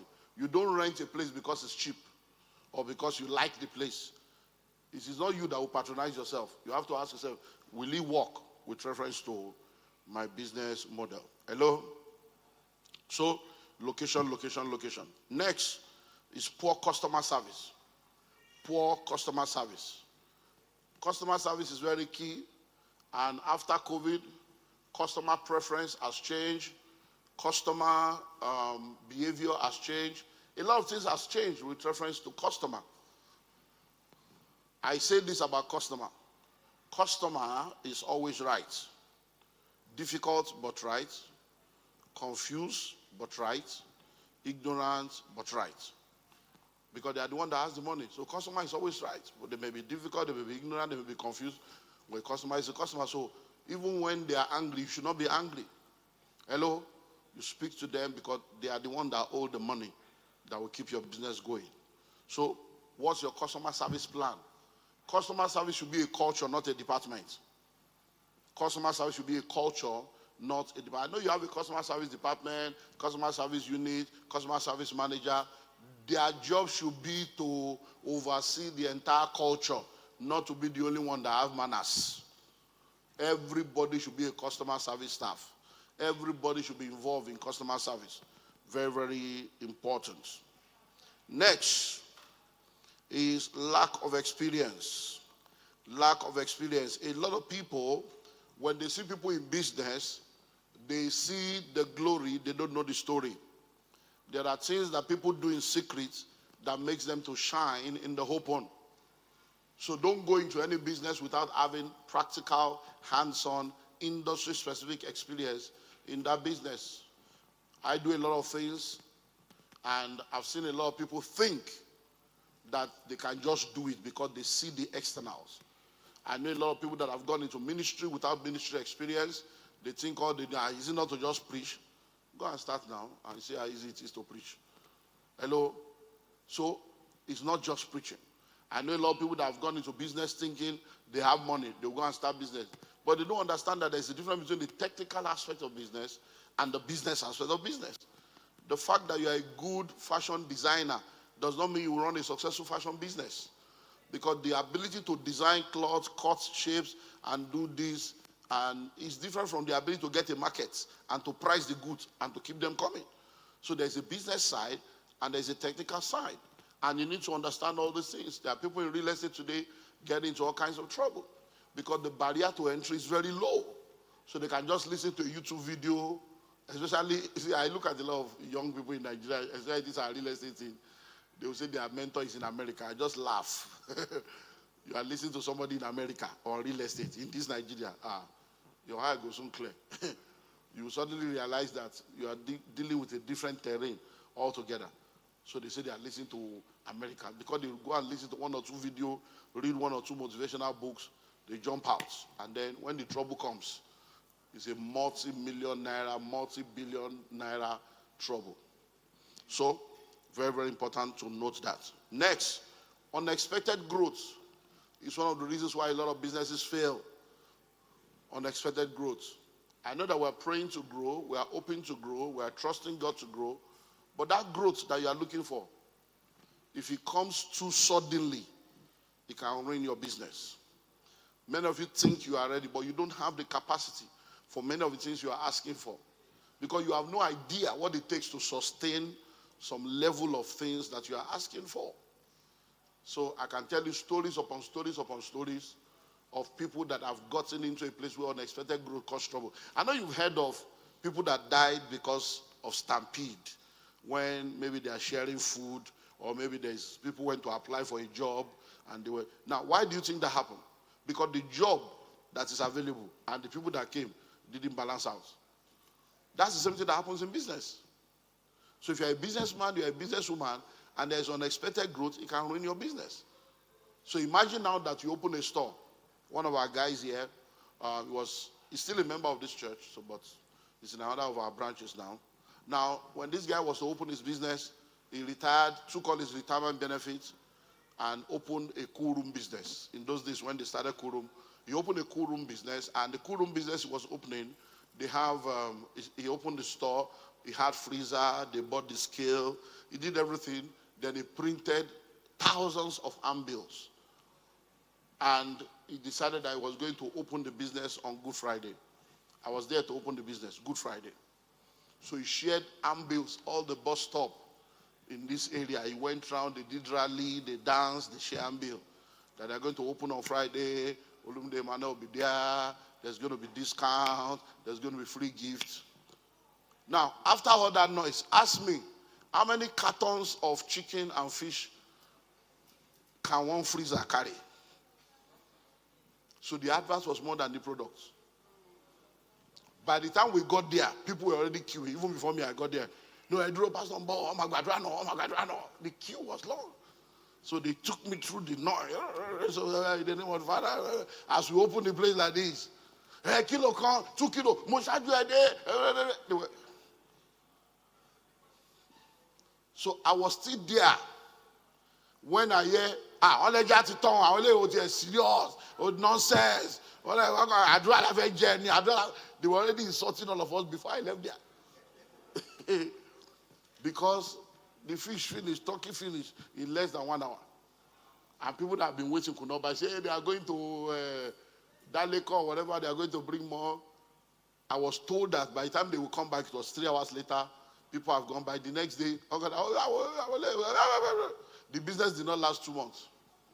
All his retirement benefit, everything. The guy didn't recover until tomorrow. What killed him? Too much.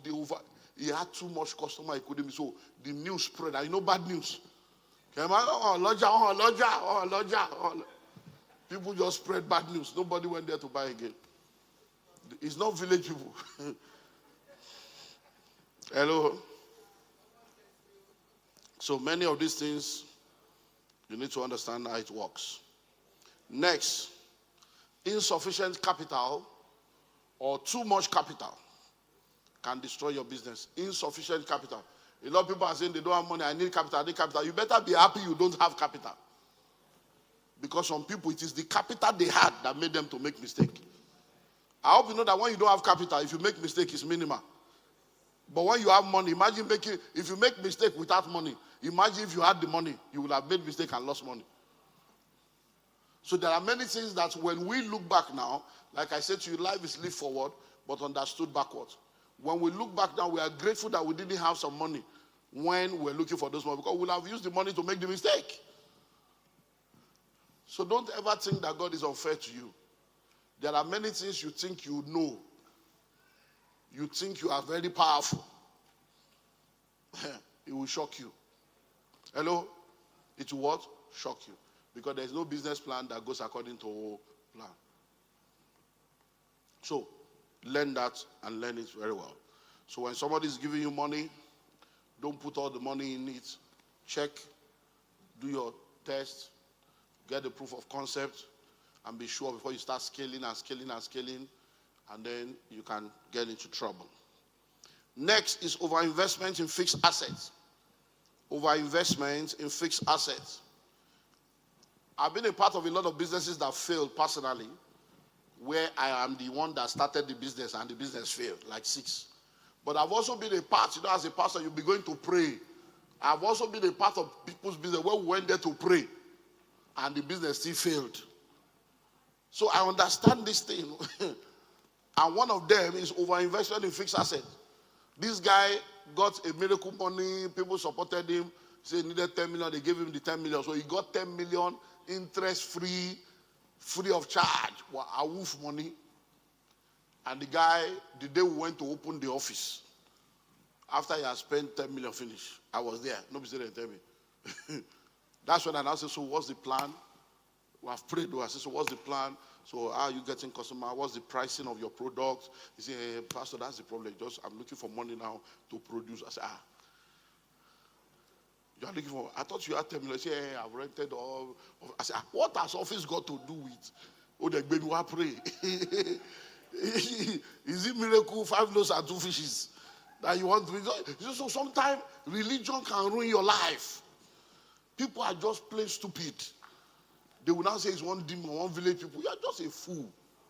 How can you carry 10 million? But you don't show where worth any. If you had borrowed the money, will your brain not work? Because it's not just so. Sometimes having too much money, free money, is not good for people. It creates enablement, entitlement, and enables people's foolishness. The business, of course, didn't last one. Even the rent you pay Koloto, business didn't last. He went back to get a job. Hello? Personal use of business funds is another thing that causes business to fail, and I think we have discussed that already. Personal use of business funds. You start a business, you now say you are moving, you relocate to the island. Your business is on the mainland, or the business that is producing the money is on the mainland, or you say you are going to the island. You now need a car, you now need to wake up very early, you are not considering your health. So business is in Ikeja. Your office was in the, maybe Agege or Mole, you are just 15, 20 minutes, you are in the office. That you can leave home by 8, get there by 8:30, you can close by 5, 6, 7, get home, still see your children.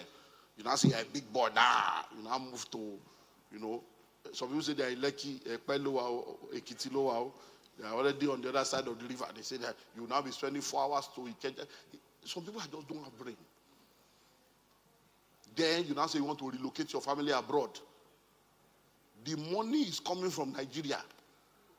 Listen to me. If you are matured enough that you can produce money in Nigeria, you have customers, you have staff, that you can raise money to carry family to Canada, that business has greater potential than you can ever imagine. Many of them are slaving away in Canada now, slaving away in America, slaving away everywhere. Left the business that's producing the money. I see the funniest thing. Oh, you will lose the money, lose the business, lose the marriage, lose your peace, and may you not end up losing the children. And it's not a prophecy. These are things we're already seeing. If I give you the mathematics of relocation, you will see the foolishness in it for many people. Anything that separates father and mother, and you have 2 homes, you're already in error. It's not in the covenant. There's no anybody that tells you that is working for them, they're lying to you. Where family is in one place, you are in one place, it's not working. It's a lie. They are just packaging it. Then for you to now do that, when I do the calculation, you need an average of 250 million naira per annum. If I explain it to you, you'll be shocked. I don't have enough time to offload that. 250 million per annum. So let me just give you a little mathematics. So your husband, wife, and 2 children. So say you are relocating. So maybe your wife wants to go to school. So you go to school. Average fee, $11,000. So $11,000 year 1, $11,000 year 2. Then most likely, because there's children, she really cannot do that. So she's working. She cannot work more than a particular number of hours, 20 hours a week. The money that is coming not going to work. In an average 1 bedroom, 2 bedroom in Canada, every month is between $2,000 to $3,000 per month. That's not utility. If you buy a car, that's another minimum of $15,000 to $30,000. Then you pay car notes, you pay lights, you pay gas, you pay water, electricity, everything. By the time you look at what you'll be spending every month, an average family of 4, you need an average of between $6,000 to $10,000 per month.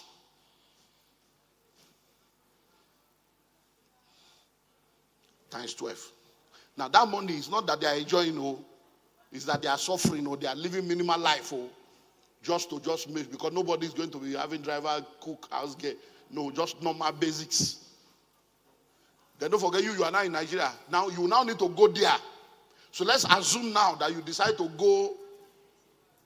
Many people do once a year, twice a year. If you decide to do, let's just do twice a year. That means you are seeing your family 6 months.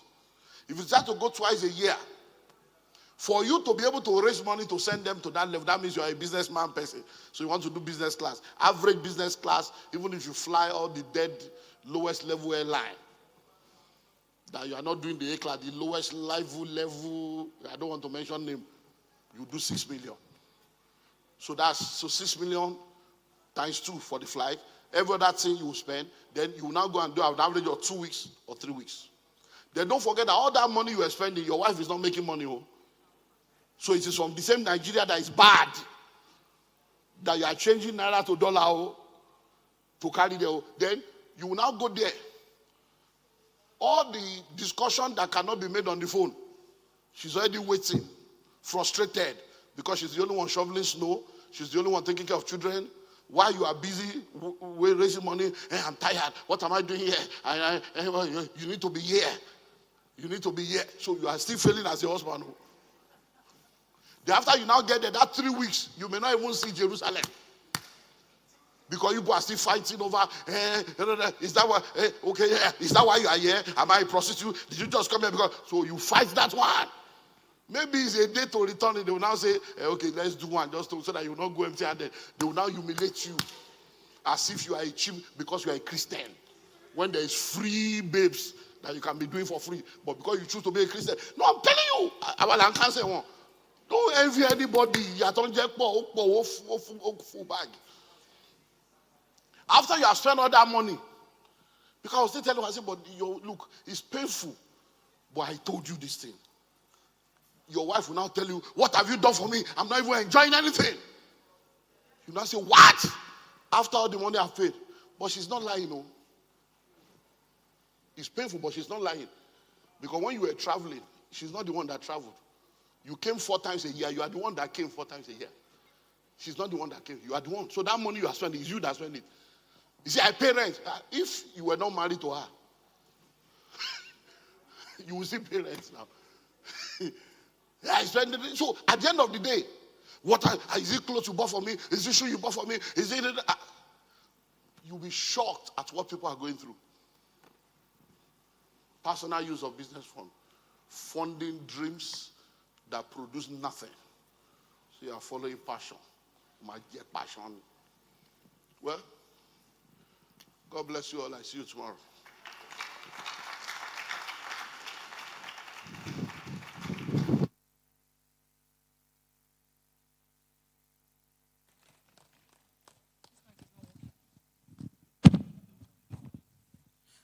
I believe that clap can be a lot louder.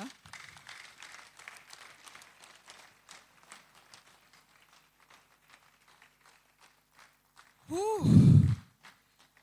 We were very well fed. Do you agree with me? All right, I would like us to please be upstanding. We'll be sitting down for quite some time. Let's just stretch. I, for one, I'm feeling I need to stretch. So let's stretch a little bit. Stretch a little bit. If there's somebody beside you haven't met before, feel free to meet the person now. Introduce yourself to somebody. Maybe not the cross style, but of course, introduce yourself to somebody. Get to meet one new person. Because this event is not just about learning. It's also about about who you can meet. Okay. All right. I want us to do one last thing before we sit down. I want us to cook up energy in the room. Can I please get your attention? I want us to cook up energy in the room very quickly before we go into the next session. Because, of course, the next session will need us to also sit down again, talk. So let's get our minds ready for it. So what I want us to do right now is the Tabby's clap. We haven't done that today. I'm not sure we've done that today. So if you are new here or you're here for the first time, when we say the Tabby's clap, what we are literally talking about is our style of clapping in this event. And what is that style of clapping? You start clapping the normal way. And when I tell you to increase the tempo, you what? You increase the tempo. When I tell you to increase the tempo, you increase the tempo. What we are trying to do literally is to just cook up energy in the room and ensure that everywhere is filled with the energy that we expect of this caliber of event. Are we ready for the Tabby's clap? Even your response is not looking ready. Are you ready for the Tabby's clap? All right, let's go with the Tabby's clap. 1, 2, go. Increase the tempo. We are coming up. We are coming up. Increase the tempo. Yes, we are coming up. We are coming up. One more time. Increase the tempo. Let's test our limits. One more time. Increase the tempo. Amazing. Thank you so much. Thank you so much. You all are fantastic. And like I said, this is the best audience anyone can crave for if you are hosting an event. So thank you so much for making my job easy. It's a privilege. Thank you. Please have your seats. At this point, I would like to call up on Upway Global. Upway Global, I would like you to please come up stage to talk about your business very quickly.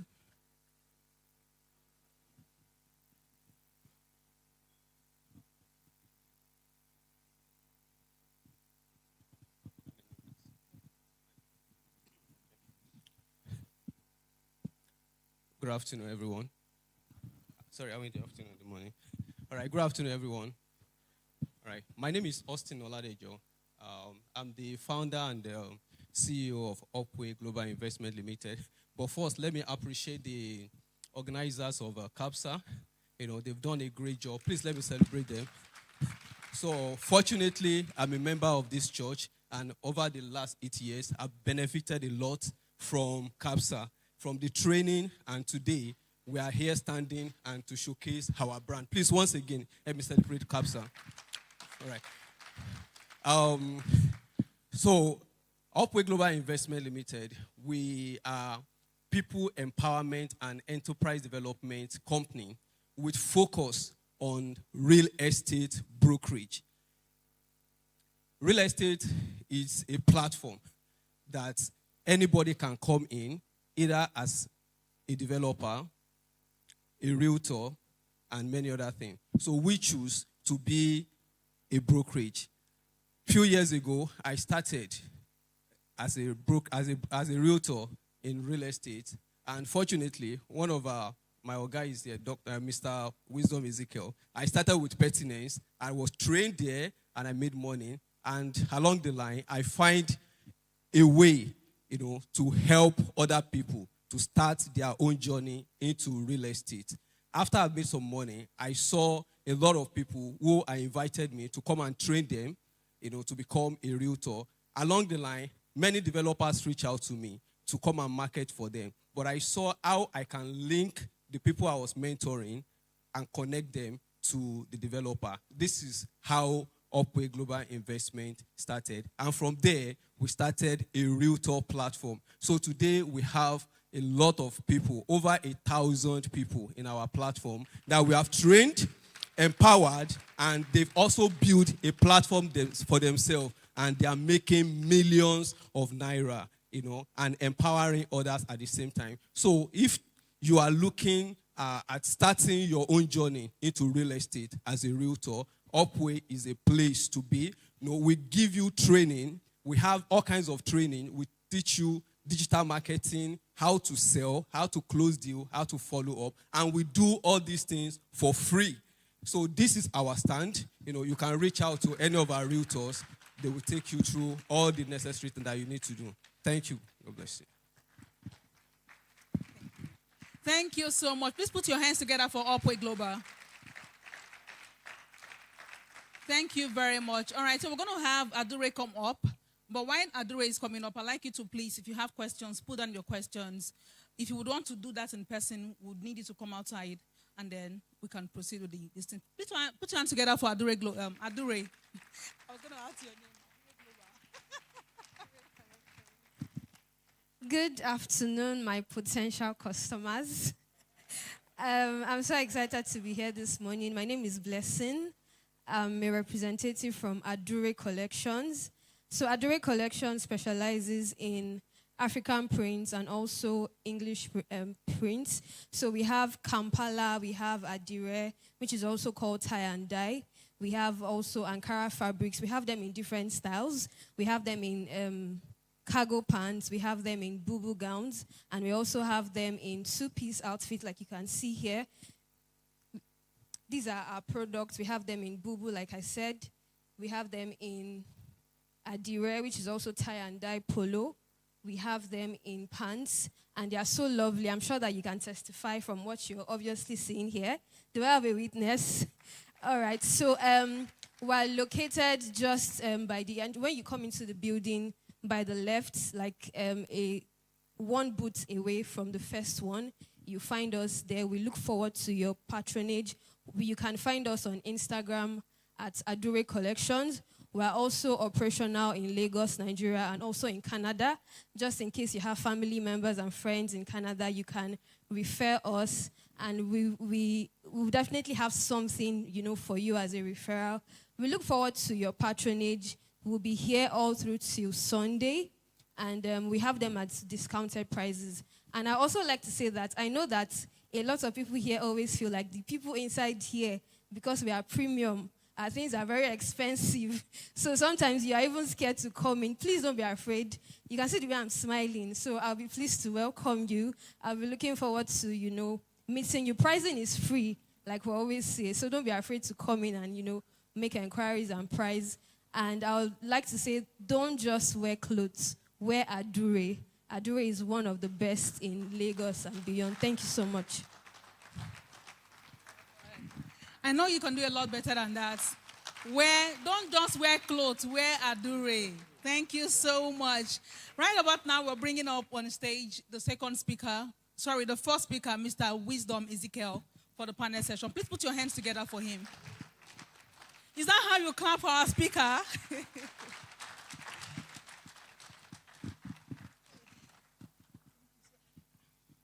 All right, so like I said, if you have questions, please.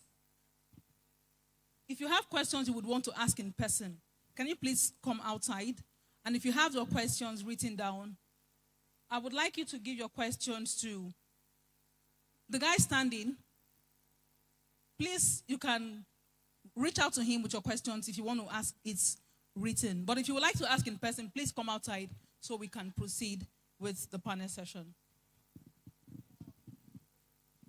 Thank you very much. So while we get that sorted, I have a question, sir, just to kickstart this conversation. I actually thought Dr. Lumide would be here, so the question would have been for the one for you, one for him, but I believe you can answer both questions. All right, so you talked about getting information about a business if someone is looking to go into a business. And I believe that one of the ways you can get information, apart from what you get on the internet, could be talking to people who have been in that space already. And I also understand that people usually have this mindset of, if I tell you how my business is going in terms of my business secrets, you probably will become my biggest competitor, which means that there is a challenge of people completely opening up to you when you're trying to make such inquiry. But you need information from them because they have been in that space, they have seen the struggle, they have seen the ups and downs. How do you get information in your data collection from people who have been in a particular industry that you're trying to go into? Okay, thank you very much. And I'm wearing a very big shoe, trying to answer questions for myself and for Dr. Lumide Emmanuel. Please pity me in your question asking. Anyone I cannot answer, I will go and do research and come back to you. All right. So I think one of the major things that people pay very little attention to in this day and time is apprenticeship. I am an apprentice. I've been an apprentice for like 30 years. So my first apprenticeship journey was when I came to Lagos at the age of 14. I came to serve my master in the electrical parts business. And I did 5 years of that business, and before I left. Second apprenticeship was Dr. Lumide Emmanuel, when, as a member of this church, started being a part of his business, selling for him, doing a number of things. And over the years, we've come to learn a number of things. So people played down on apprenticeship, and that's why there are information that I can't even share with you because our discussion may not even get to that extent. But if you are an apprentice and you have stayed within that business for a long time, you would have known a lot of trade secrets that when you start your own company, it will be easy to implement them. So people don't like to be apprentices. They just want to go and start. The world is waiting for me. I cannot serve anybody. I cannot come and work for anybody. Well, that's why things are not working for most people. But if you settle down, you want to start this business, take a year. Say, I want to go and work for the person. There are many informations that will be open to you free of charge without you even, asking, free of charge. There was a lady that worked with me. Today, the lady, she's making some very good money. She called me recently and said, I have so and so amount of money I want to invest. I said, you have that kind of money, But she worked with me for like a year, and she learned a number of things. And some of the things she's doing today is as a result of things she learned from working with me. So it's either you go and work as, they call it internship. You go and do internship and just learn one or two things. Or you go and work as a volunteer. Say, I'm coming to volunteer, 6 months volunteering, no pay. There's nobody you will tell that you want to come and volunteer with no pay and they will not accept you. The way I am now, if you want to come and volunteer and you have the kind of skill set that I need, sharp, I will detail you. And once you attend our meetings, you get to hear things that you probably will not have heard us say in other places. Then, having mentors that genuinely believe in you and want to be a part of your success story also help. The thing is that the burden of mentorship is not on the mentor, it's on the mentee. That's what people don't understand. As a mentor, I won't be the one pursuing you. You'll be the one pursuing me. So the day I start pursuing you, it has gone from mentorship to parenting. And I think I have my children that have not finished parenting. I can't start parenting you too. All right, so I think that people can also explore the aspect of mentorship. If you genuinely follow people, all right, and when you are when you are a mentor, when you are a mentee, always look for a way to serve your mentor. Always look for a way. He's doing an event. Say, can I be in the committee? There are things that will be said in those committees that you probably will not hear them say outside. There are issues that they will resolve in those committees that you will never know how they resolve this issue if you are not part of the committee. So just find a way to serve. Then be very vested in research. Research. But research alone cannot do it. There are some internal information that can help. Thank you. Thank you very much, sir. Please put your hands together for our speaker. I like you to please do this clapping in a good way. These things he has said, they are golden. Please put your hands together for our speaker. Thank you very much. All right, so we would allow for the person who would want to ask in person to ask. Good afternoon, sir. Thank you so much for this morning teaching. And so my question comes from this, the bank you mentioned, I think Genius Bank, for savings for your business. So it's Petty Save, but the application is called Genius. Okay, sir. Okay, I want to ask, is this bank recognized if I want to present it to an investor for my business?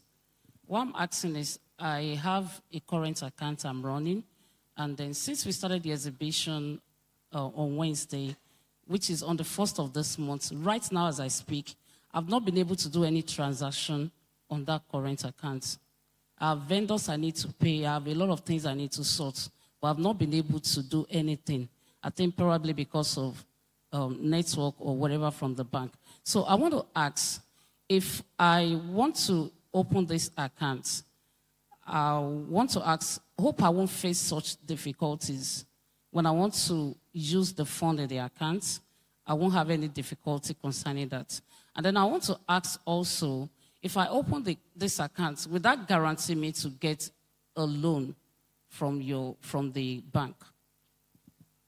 Okay. So thank you very much for the question. Number one, we are licensed by CBN, so duly licensed and registered and regulated. So we were licensed early this year. We were licensed last year, and we started full operation this year. So we are fully licensed and regulated. Number two, because we are a young bank, we are looking for customers. So we do everything to satisfy you. everything we can do. So I think we are the kind of bank you should work with, because we will do everything to ensure that you are satisfied. In Nigerian banks today, there are a number of difficulties that most banks are trying to solve, ranging from network issues. Because I travel a bit and I live in 2 countries, when I'm in Nigeria, I struggle with internet a lot. Serious struggle with internet. And that also affects most of our banks, as you can tell. I used to say we don't have internet in Nigeria, but we do have internet, maybe not good internet anyway. Because abroad, my network provider gives me 15 gig every month. I have never exhausted it. But in Nigeria, when I recharge 30 gig, in less than 2 weeks, I'm done. And I'm wondering, is the gig different from different countries? So I have to do internet. I have internet in my office, internet in my house, internet everywhere. The remaining place I need to have internet now is in my car. Just install one Starlink there and be using. So sometimes it's like that, but we'll need to get to know what challenge you are having, and we are a personal, direct banker, so we will attend to your need personally. Then guarantee for loan. Well, I can't say yes, I can't say no, because when it comes to loan, we need to show us your track record, what you want to do. We need to do evaluation before we can give you loan. Any financial institution that just gives you loan straightforward, when they want to collect that loan, they will also collect it straightforward. And you know what people have done with such kind of loan. So for us, we want to ensure that we are working with you in your business. One of the things I will advise for most business people, don't ask for loan when you need the loan. Ask for the loan before you need the loan. So what I mean is, from the word go, as you are registering your business, start preparing for when you will need the loan. So start putting your books together, right? Start creating relationship with your bankers. Start doing a whole lot of things. This one is not a master class for how to prepare for getting loan, but it's part of the things you need to learn so that you can build your business. So that any bank that gets in contact with you will know you are qualified to get loan, because it's not very simple to give loan, because the simpler it is to give, the more difficult it is to recover. But you can be guaranteed that if you meet the criteria, you will be granted loan. Thank you. Thank you very much. So please put your hands together for our speaker. Okay, so before we get the next person to ask his question, I have a written question here. And this is also to remind anyone who still has 1 or 2 questions that you would like to write down. Please write it down and pass it across to Mr. Gabriel or Mr. Kayode, the person waving his hand. If you still also want to join those that are on the queue, please feel free to come around. So this question says, is it only the real estate sector that you can do empowerment for? Okay, is that my question or Upway question? So Upway is our guy. You guys try and be a part of what he's doing. He's a great guy. So you can see, part of our mentees. Yeah, clap for us. We have done well. In my last count, we should have guys like him, not less than 100, that are now doing business seriously. When we started doing the business, we said we wanted to raise 100 millionaires. But right now, we are no longer raising millionaires. We are now raising billionaires, people who are doing businesses in billions. And he is one of our testimony. And I would like you guys to deal with him. So he does empowerment.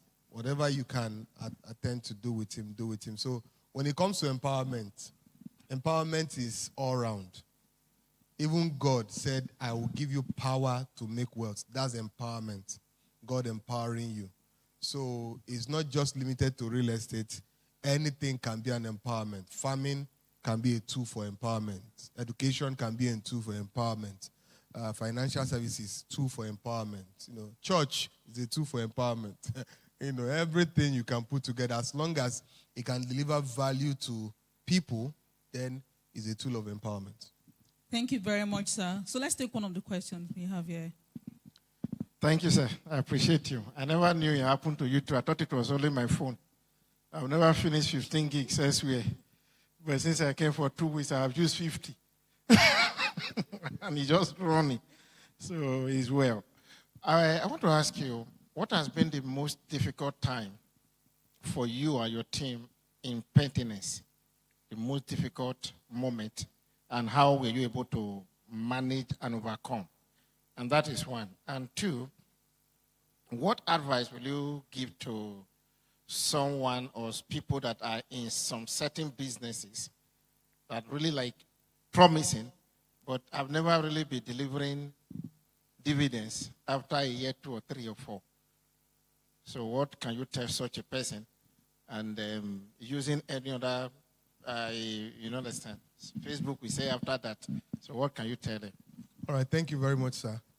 To say most difficult is very hard to determine which one is most difficult, but I can tell you that in the 13, 14 years of doing business with pertinence, we have had series of difficult situations. As I speak to you now, we still have difficult situations, all right? Difficult situation will always come. If you're a Christian, you know the Bible says that you will face persecution, perilous times will come, you will have a lot of challenges. So the reason you are made for that business is that you are the one that will solve those challenges. So how do they know a general? Is somebody who has gone for many battles and you have won and come back. That's what makes you a general. So for me, rather than looking for the most difficult challenges, prepare yourself for all kinds of challenges because they will come. They will come in different packages. I told you of a business. That business is still making billions every year. The business I said that we're having trouble is making billions every year, but yet its trouble is in multiple billions. All right? But we are here. We are still solving it. As we speak now, we will have some cases that are in court cases, police cases, EFCC cases. It's there. It's part of the package of the business. All right. If you run away from it, you would have run away from greatness. Greatness is in trial. When you are tested and tried, people can now trust you. When an investor wants to invest in you, he's looking at how are you able to combat problems. Are you able to mitigate all the challenges that come to you as a business? So you keep thriving. So for somebody who have been doing business, that's the second question, and the business has not really started yielding. My brother, failure is part of success. I can tell you things that have worked, but if I open books of things that have not worked, they are far more than the things that have worked. The only good thing is that once one works, it has the capacity to write off many that did not work. So when you see people say, my business is doing well, go and check. There are some that they have done that didn't do well. So what do I advise you? Stay put. Continue to re-engineer. We did business model today. Look at your business model. Is it really functional? Is it really working well? If it's not working, what can you tweak? What adjustment can you make? What system can you introduce? And keep re-engineering the business. Eventually, it will happen one day. There was one time one of our very top realtors now came to me some years ago and said, she has done everything we have been teaching her, and yes, she has not made the sales.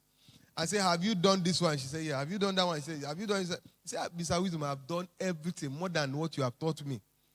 I said, okay, if that's the case, keep doing it. I said, just keep doing it. I said, once your heaven is full, it will pour down. When her heaven started pouring down, Dubai first year, Dubai second year, Dubai third year, 4 times back to back, she was going to Dubai. Who are the people that go to Dubai, all expense paid with us? There are people who are top performers in she went to Dubai, she collected 2 cars.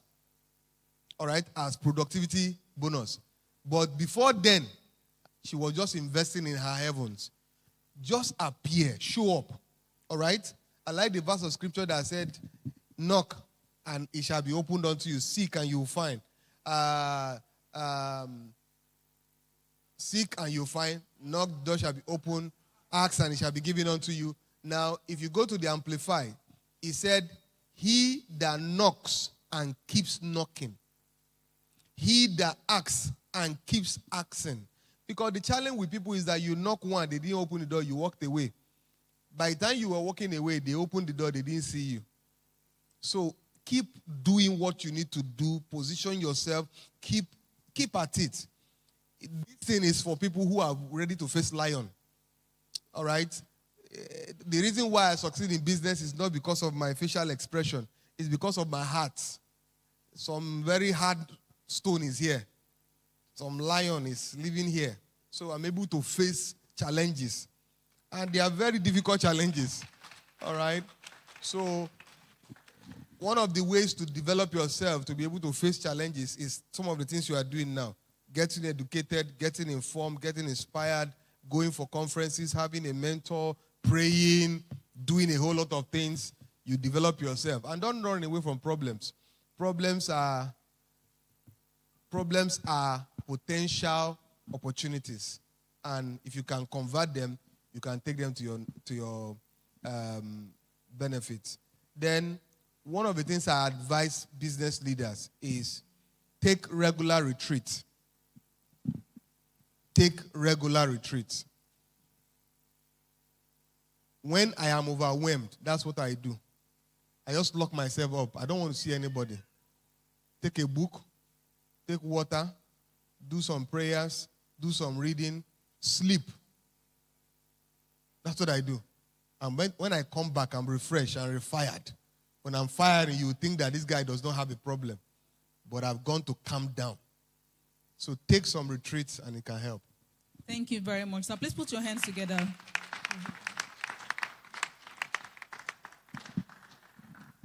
Thank you, sir. My question is concerning the business model. So how do you ensure that regulatory risk doesn't shake your business model, government policies and stuff like that? So do you build the model with that in mind? Or does it, or after you've built it, does the policies come, regulations come, and then they affect, and then you have to start again? And you also mentioned that in pertinence, you always review your business models and tweak and change. So what if you have started to do some key activities in the business according to the, does it mean that you now change what you've been doing to fit the new model that you have done? And if that's the case, won't it affect the processes, the day-to-day activities of the business? Okay, thank you very much. Regulatory compliance is very, very important, especially when you are in a regulated business. If you are in banking, for instance, or you are in financial services, these are regulated businesses, and you have to report to the regulatory authorities. So even when you are tweaking your business model, you have to ensure that you take into consideration regulatory standards, or else you may be sanctioned. So there are different kinds of sanctions. There are some that when you look at the sanction, so don't worry, let them sanction me. You know, that kind of a thing. All right, and you implement it. But if they sanction you too much, they can revoke your license. So I think that every time you are tweaking it, always consider regulatory, responsibilities. Then one of the things I can advise that you also look at is look at how to be wrong and be right at the same time. So what I mean is, for every regulatory policy, there is a loophole. So you can stand on the loophole and be right. All right? But just be sure that you are right.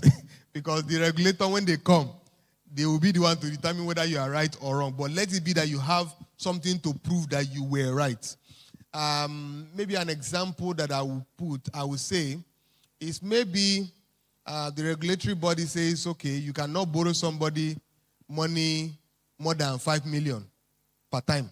All right, I'm just giving an example. And somebody is coming and asking for 10 million.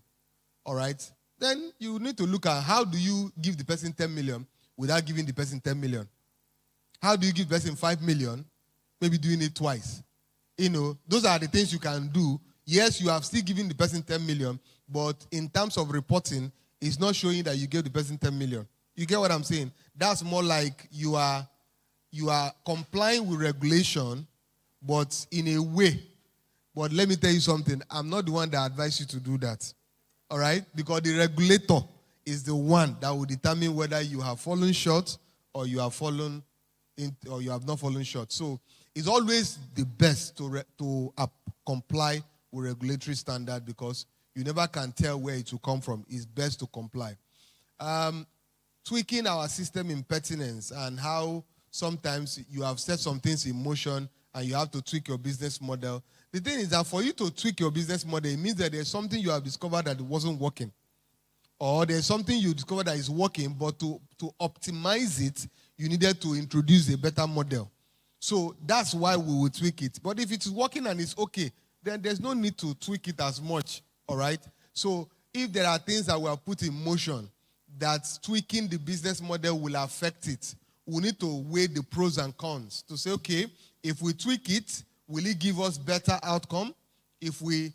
Yes, we'll suffer a little now, but it will give us better outcome. Let me give you an instance.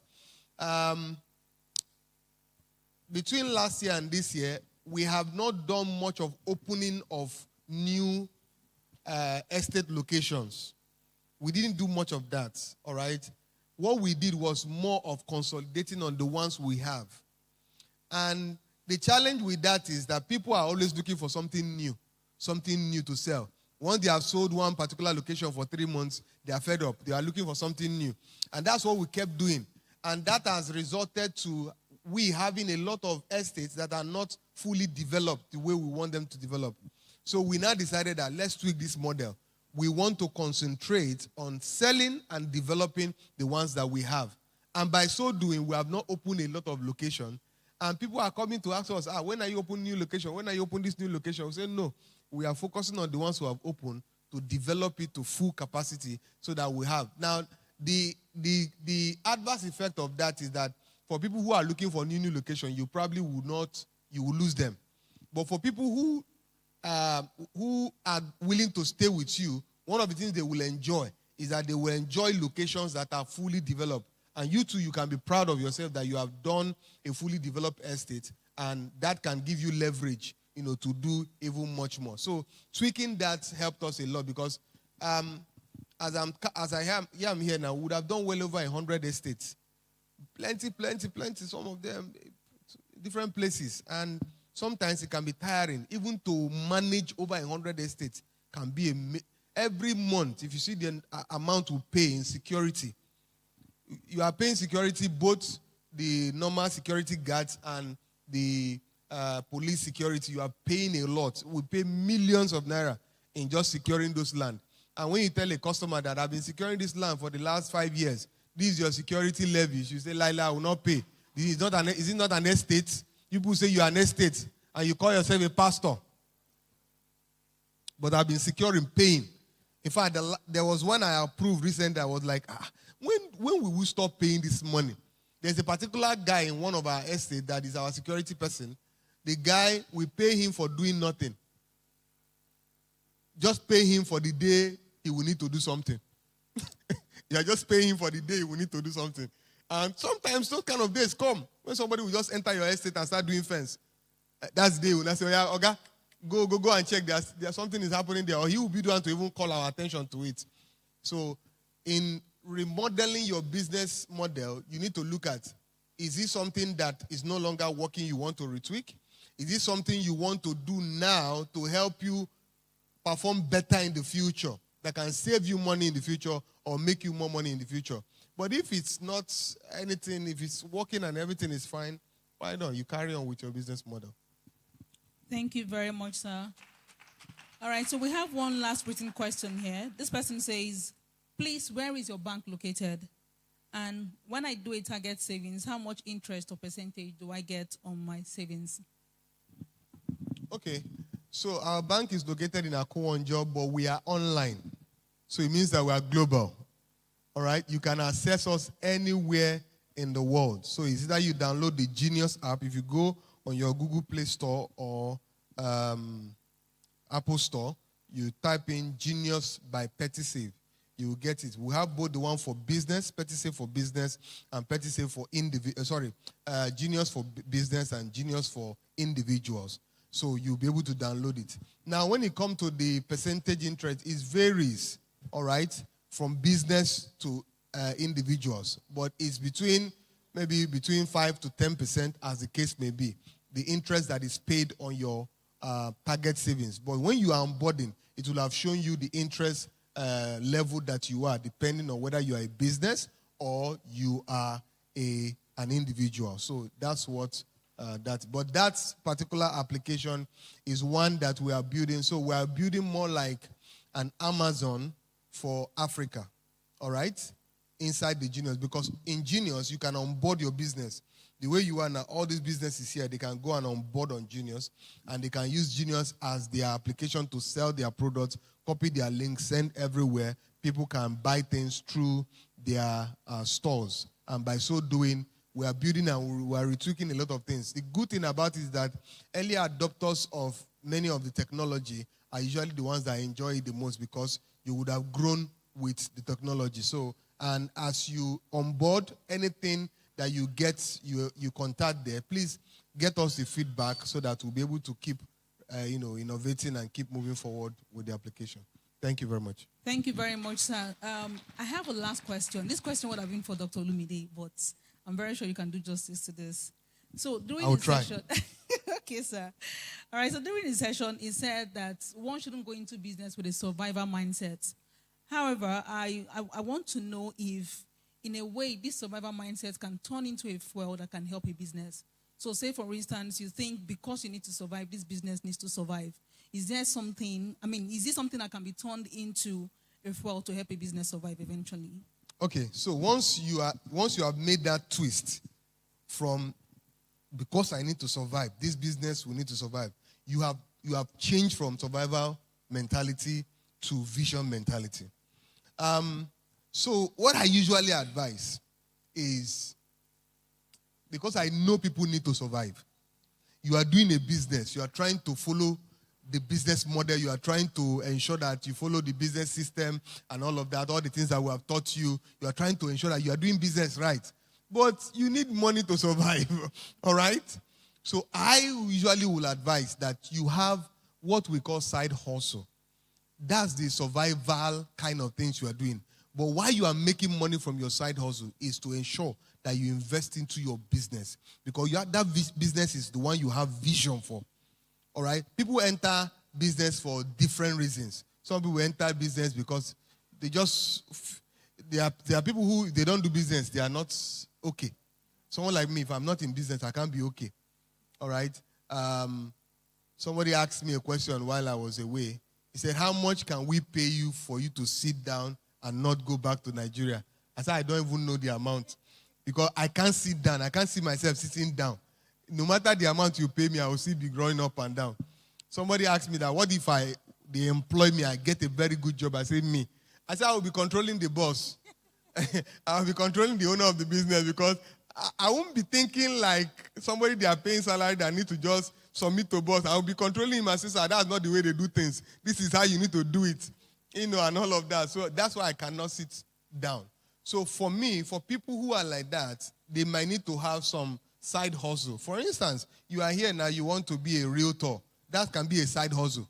Realtor business may not be your main business. Your main business might be in the tech space. While you are doing your tech business, structuring it, doing everything, you can have a side hustle that, you are using to survive, and you are also getting some small money to support your business. So that's the way I will advise someone to go about that. But you see that survivor mentality that I must survive, then this business must survive. You have gone beyond survivor.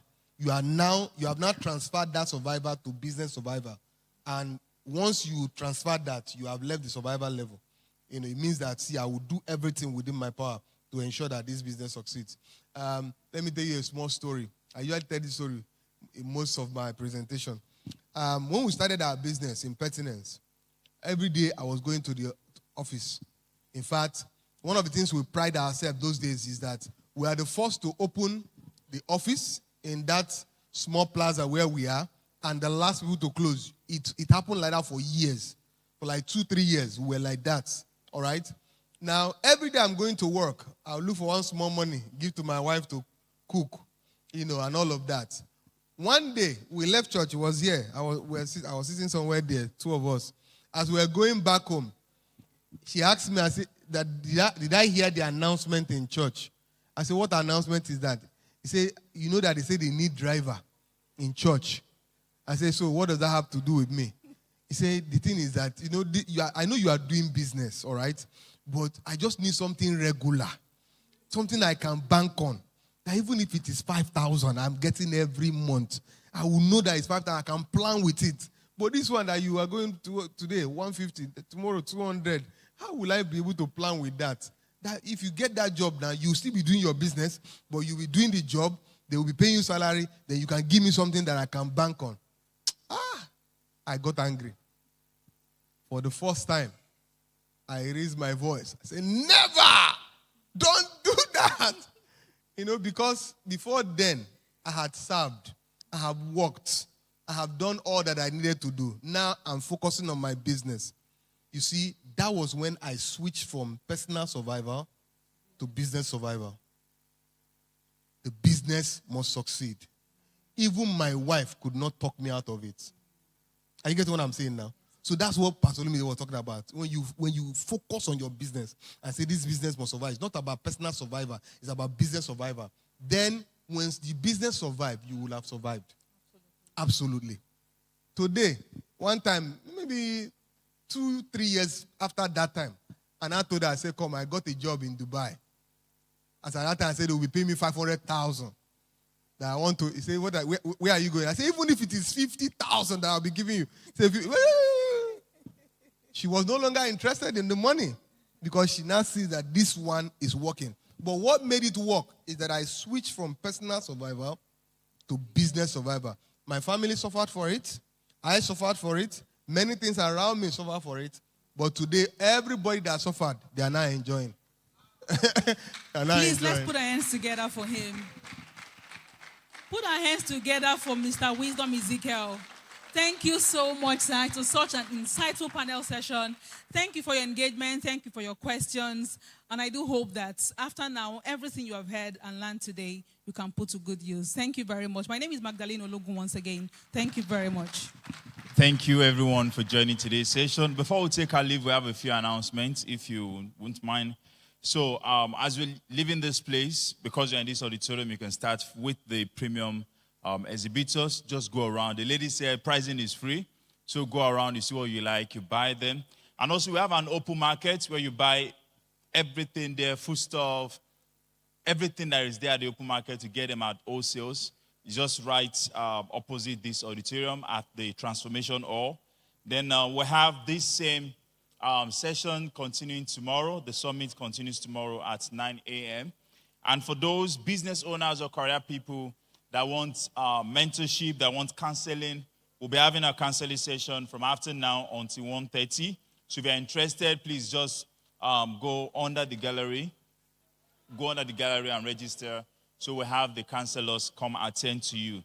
And as I said earlier, the session continues tomorrow at 9 a.m. Please join us tomorrow. Tomorrow is Saturday. Invite as many persons as you want, as you can, and as you wish to see them grow and become the best version of themselves.